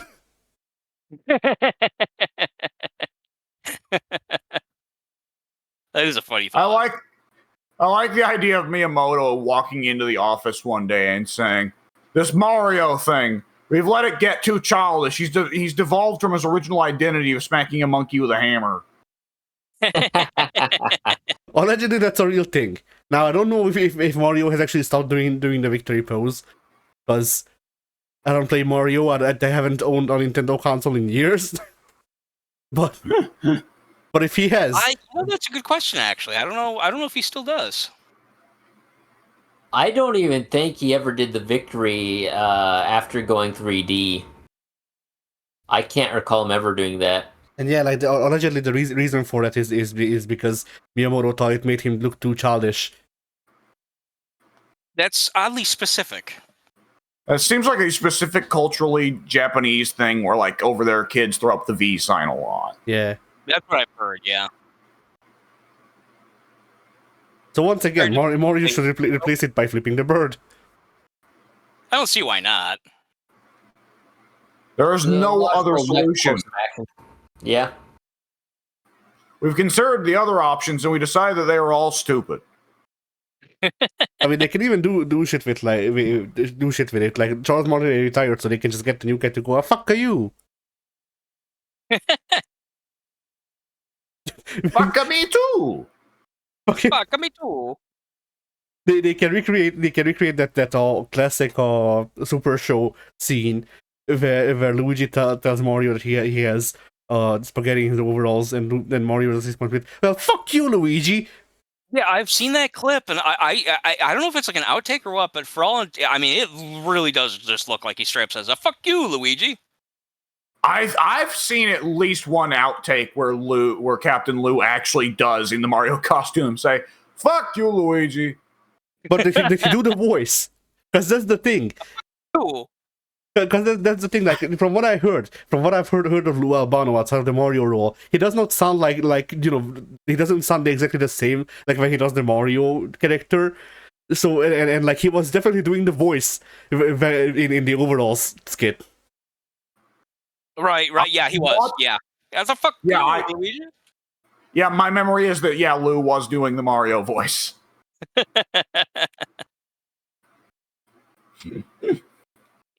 Good stuff. You fucking piece of shit. You fucking worthless excuse for a brother. Wow, Mario. Jesus. I told Mama she should have aborted you. I wish she would have listened. He told me not to tell you this, but you have Terminal 7. Yeah. Oh, I can't communicate with the Pyramid Head. The match is finally over. Pyramid Head, I got you can't 2,000 points less than the bot. you can't communicate with Pyramid Head. You can't communicate with Pyramid Head because he's too busy writing "fuck you" in all caps and then sending it over and over again. I've decided I'm no longer pursuing James. I'm going for you now. There's Pink. I'm so sorry, Pink. No problem. Was that like longer than a half hour? Probably. Oh my god! I after like the first 5 minutes, like at first I just thought he'd give up. I thought, okay, well the killer's, he's gonna go for the 4K. He's slugging the bot. Okay, well fuck him. I'm not gonna go for that. Because it's a bot. I don't care if I let them, bleed. Whatever. If it was a real player, I wouldn't do that. I wouldn't screw the person over like so many other people have done to me in Pink. But since it was a bot, fuck him. But then after looking for me for a little bit, then he started doing the whole thing about picking the bot back up over and over, and it was like, oh, okay, shit. He's starting to figure out that if I'm not going to come out, he's not going to kill the bot.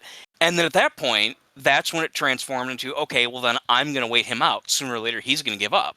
Then after like another 5 minutes of that, then it's like, okay, well now what do I do? Because now clearly he's not going to give up, and now I don't want to give up. So it was like it kept increasing, like it kept getting deeper and deeper and deeper, and it got to the point where it's like, well, I can't let him win now. I'm too invested. Jeez. I eventually, what finally happened is he eventually just he kept on picking me up. I kept on wiggling out. Then he'd look at me for a few seconds, hit me again. I eventually got the 2 gens done, so the gates could have been opened. But instead, I just let him walk up and hit me. I got the gens. The gate opened. I'm sorry, the gates fired up. And of course, as I expected him to do, as soon as the gens were finished, he immediately stepped on the hatch, so it was closed. And so then he also quickly made his way over to me on the gen, because he's not going to let me run to a gate and open it. He's going to win one way or the other. He's not just going to let me win now. So of course he did. He came over to the gen and got me. I let him do it. He carried me around for a little while, like, probably good like 30 seconds. And I'm like, this is getting silly. I'm going to jump out of your grasp. And once I did, then we just sat there looking at each other.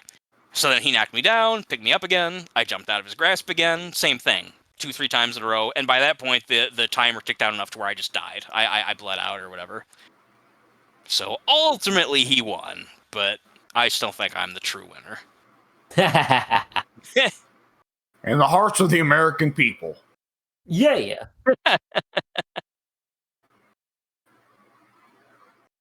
My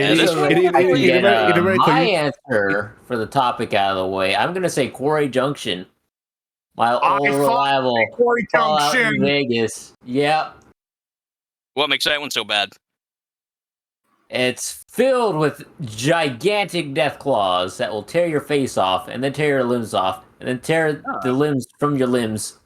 That makes no sense. It'll kick your leg out from your leg. Yeah, Owen Hart could find a way, so they will too. What was I going to say? I've never. Which Fallout is this? New Vegas. Oh, it's New Vegas. Okay, that's Middle supposed Age to be like Vegas, the yes. best one, right? New Age Yeah. Vegas. I have never played that one. What is this? So are these creatures just especially difficult? This is an area where you just have a bunch of like very strong enemies concentrated, and it's very difficult to power through. Very large, very beefy enemies that are in numerous numbers. Gotcha. Because that's kind of their breeding ground. Ordinarily, one death claw is supposed to be an in-game threat. Oh shit! Really? And here's 15 of them. And the important thing is there is nothing plot significant in that area. You can complete the whole game and all but like 2 of the side quests never going to Quarry Junction. Oh, that's Quarry Junction exists entirely. No, it's actually kind of, I love Quarry Junction because Quarry Junction 100% exists as the thing that is like, okay, you can come back when you are stupid, OP, and beefed up, so that you can kick around these guys and feel properly beefed up. Because it's also worth noting, you can go to Quarry Junction within a half hour starting the game. Oh, okay. It's right next to the starting area. The NPCs will tell you if you start going to Quarry Junction, they'll start telling you, "Oh no, motherfucker, you don't want to go there." But nonetheless, you can. I think you can outright tell Victor, "Get bent, robot. I go where I want." Yeah. And then you explode, and Victor's just like, tisk, tisk, tisk. Yep. Tried to warn you. Yeah. Some people can't be helped. So what happens if you do go through and you beat all the thingies, the crab people or whatever? Well, just like lots of experience. Yeah, they have. That's basically it. They also have eggs that sell for a lot of money. Yeah. Wait, did you say eggs? And the Deathclaw forearms or whatever that item is called. Oh. Yeah, you get one of like the best hand-to-hand weapon in the game, which is where your character just rips off one of the Deathclaw's hands and puts it over their hand. But there is another one, actually, up on an elevated lake that is mostly protected by the Deathclaws. You can get there without killing the Deathclaws, and a lot of people do it. But up on an elevated lake that's halfway protected by the Deathclaws, there is a nuke launcher. Which, as you can imagine, kills anything in the game in one hit, and will probably kill everything in a fucking mile radius in one hit. Makes sense. Not a lot of people tend to use it because it's so fucking ludicrous that it's kind of impractical, but nonetheless, it is there. Will that destroy them all then? If you so, I guess I need to know the context of how the nuke works and all that kind of stuff to really fully appreciate it. But like, generally speaking, if you happen to have a nuke, like can you enter that area with a nuke? Can you come in prepared with a nuke? Yeah. You can. Okay, so if you happen to have a nuke, you can go in there and just wipe them all out, no problem. You know what? I never thought to try that. Did you, Pink? No. Or Addy? I don't think I've been to Quarry Junction outside of the video we did. Okay, I don't know. The Death Claws. My memory is that they spawn fairly spread apart, and the moment that one of them detects you, they all swarm on your location. So I want to say it's they're a kind of spread thing all where, throughout that section, so that you can't really sneak through. yeah, it's more like when one of them detects you, it's an alert, and it's like, oh, everybody converge on this motherfucker. So you don't get the luxury of seeing them all gathered, huddled up in a crowd and dropping a bomb on them.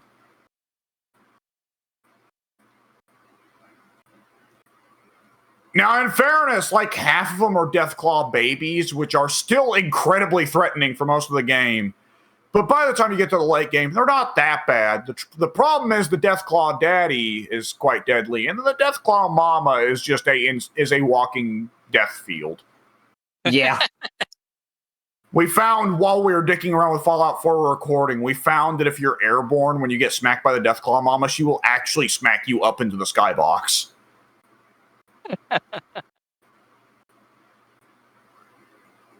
I don't she think murdered the main boss of the game as well with relative ease over and over and over again. With Because he one was swipe, gonna yes. die, he just gets rendered unconscious because he was essential. Or tag essential since you spawn him in. we kept spawning the final boss of the game in over and over, and she just kept annihilating him. Sorry, say that again. I was in the middle of nonsense. We kept spawning the final boss of New Vegas in to fight her over and over again, and she just kept annihilating him over and over again. Oh, And actually, like- pretty good. That's funny. And like, don't imagine this as like, oh, they have a fight, but she comes out stronger. No, one swipe. Yeah. And it's and he's just like a Skyrim style essential NPC. So it keeps being that she smacks him, he goes down for about a minute, and then gets back up and is like, "Oh, fiend!" Yeah, and then she just walks back. She just waltzes back over, wham, and he goes back down. I don't remember there being an area in Skyrim We that's even comparable. We even spawned in one of the final bosses of one of the DLCs, and that went down in 2 swipes. I I think. still did it. Oh, right, we spawned in the Super Mecha Death Scorpion, and she just annihilated it, and the game didn't know what to do, so the Super Mega Death Scorpion didn't have a death animation. It just stopped moving for a second and then disappeared.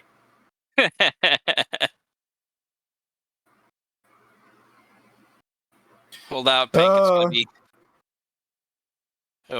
Picking as soon as I heal, I'm gonna try and get you. I guess I don't really know. It's why. not really no real point in doing that. Well, I mean, I guess that's true. All your efforts are fruitless. There they are. We haven't gotten the gen done, and it's a hillbilly. At the very least, it's a fast match. We won't be in this very long. You don't have to suffer like you did last time. Yeah. I'm at least gonna get the points from saving you. God, if I can get there in time, shit. Gonna be cutting this very close. Very, very close. So close. Damn it.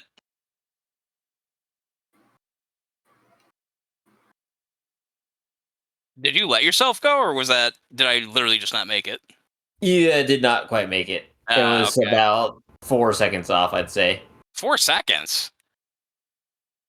I was like, Yeah, right there. when my timer went out, you were at least a foot or two away. Oh.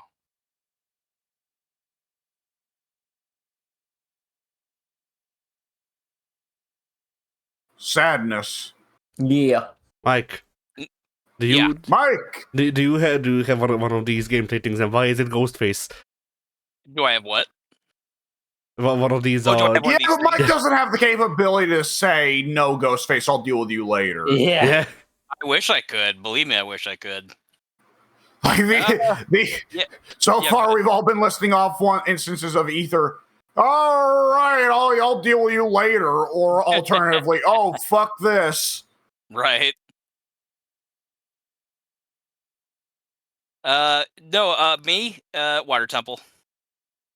Oh boy. Which one? Yeah, how long can you delay Water Temple for in Ocarina? I mean, I've read that you can do some of the temples out of order, maybe even all of them, but I doubt it because Zeldas are usually very well made in such a way that whatever item you get in, Dungeon A, you will need that item in Dungeon B. So it was a surprise to me to even hear that you can do any of the dungeons out of order. So there's a good chance that you can't prolong that one any more than the time takes just to fuck around and get some more heart containers and stuff like that. But if I can help it, that's what I do because otherwise it's just when I get to that map, or I'm sorry, that dungeon, it's just it's awful. It's not even just that it's super complicated, which obviously it is. It's just tedious, the raising and lowering the water levels over and over and over. And of course, on top of that, also it's the it's the boots. You have to constantly put the boots on, take the boots off, iron boots. Yeah, the they raising and the fixed lowering, that. the raising and the lowering was a fucking pain in the ass as in Twilight Princess 2, and the boots. Yeah, The boots are, although the boots honestly very very versed in Mount Goron in Twilight Princess. I'm sorry. What about Twilight Princess? The boot stuff was also prevalent in the Water Temple equivalent, but it was actually worse in the that mountain Oh, of that okay, game. yeah. Because in that game you have to do a sumo mini game with the Gorons, and to not die in the sumo mini game against the Gorons, you need to put the boots somewhat only in specific time with specific timing. That's weird. I always hate UI-based minigames. I've played very little Zelda in my life, but when I played Ocarina for the, first 2 or 3 dungeons, I quite liked the Gorons. They struck me as just a bunch of just big dumb morons. They're like, oh, we eat rocks. That's all we do because we're big and fucking dumb. And they would literally do exactly. You'll notice that I refer to them as Gorons. Gorons. I didn't catch that actually. There you go. Well done. They are. They're just like, even when you approach them, like they start off in rock form. They start as little rocks, well, big rocks, whatever. And when you go to approach them, they wake up like to talk to you. And when they do, at least in Ocarina, I don't know about subsequent games, but from what I can tell, the subsequent games have gotten even worse about giving everything a sound effect. The Gorons in Ocarina of Time, when they get up, they're like,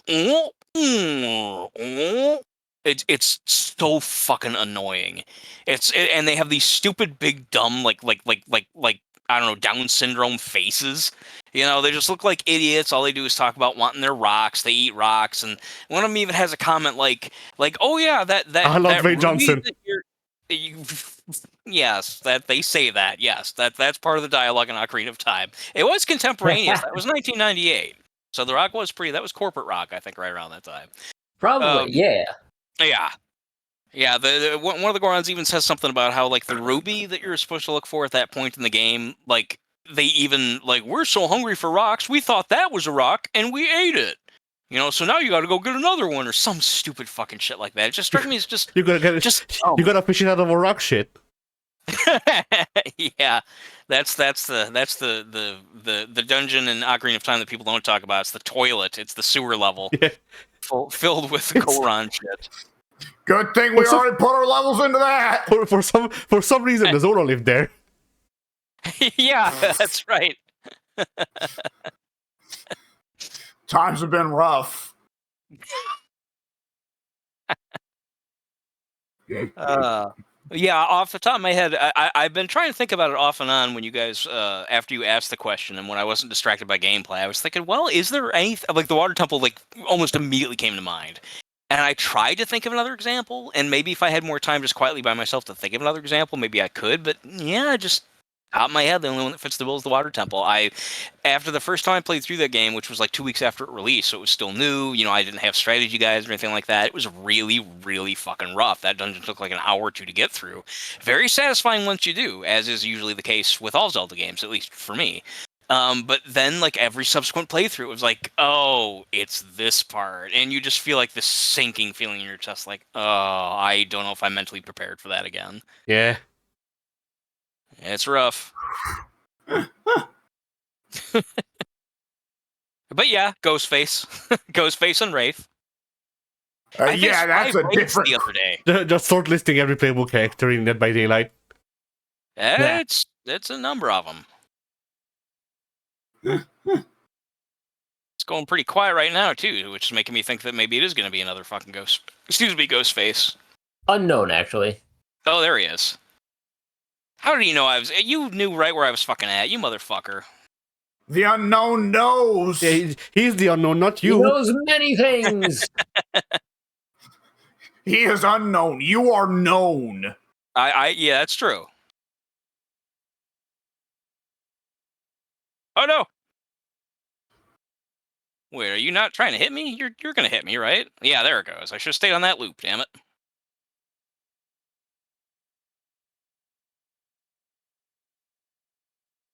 Well, all right then. I guess you can call it a podcast then.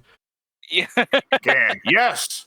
Really? All right. It ends with that? Yes. The perfect way. It was fabled. I mean, we've all answered the topics. We eventually got through the videos, so like Oh shit! Maybe that's just the end then. we've moved through the schedule. Technically, I'm ready to go to sleep. Are you really? You're gonna go to sleep? Oh, it's been my sleep schedule's been fucked, man. yeah, Oh, okay. W and I actually switched sleep schedules, so he's awake in Hungarian hours, and I'm awake in Eastern Standard. Oh, I see. Well, it's a bummer, Alex. I was hoping to play some more games with you when we were done with Dead by Daylight, but if you got to sleep, I understand. Well, if you play long enough, you'll probably still be playing when I'm awake. Yeah, that's a good point. I probably will be up by the time you get back up. Probably not Pink, but Pink has a normal human schedule. Right. Well, there's every chance in the world that even though I'm going to sleep at 3, I'm gonna actually end up waking up at 8. So I'm sorry. I tried to body block him. Oh, that's all right. I think I body blocked you. Sorry. Just had an unfortunate situation happen, Alex. Sorry about that. But yeah, What were you I saying? guess bye. Go ahead, Alice. Oh, see ya, Eddie. No, I'm signing off on the podcast. Oh, yeah, that's fine. See you on the podcast then. Goodbye for that. goodbye, podcast daddy. Yes, goodbye, Eddie, for the podcast. It is my time. Crack.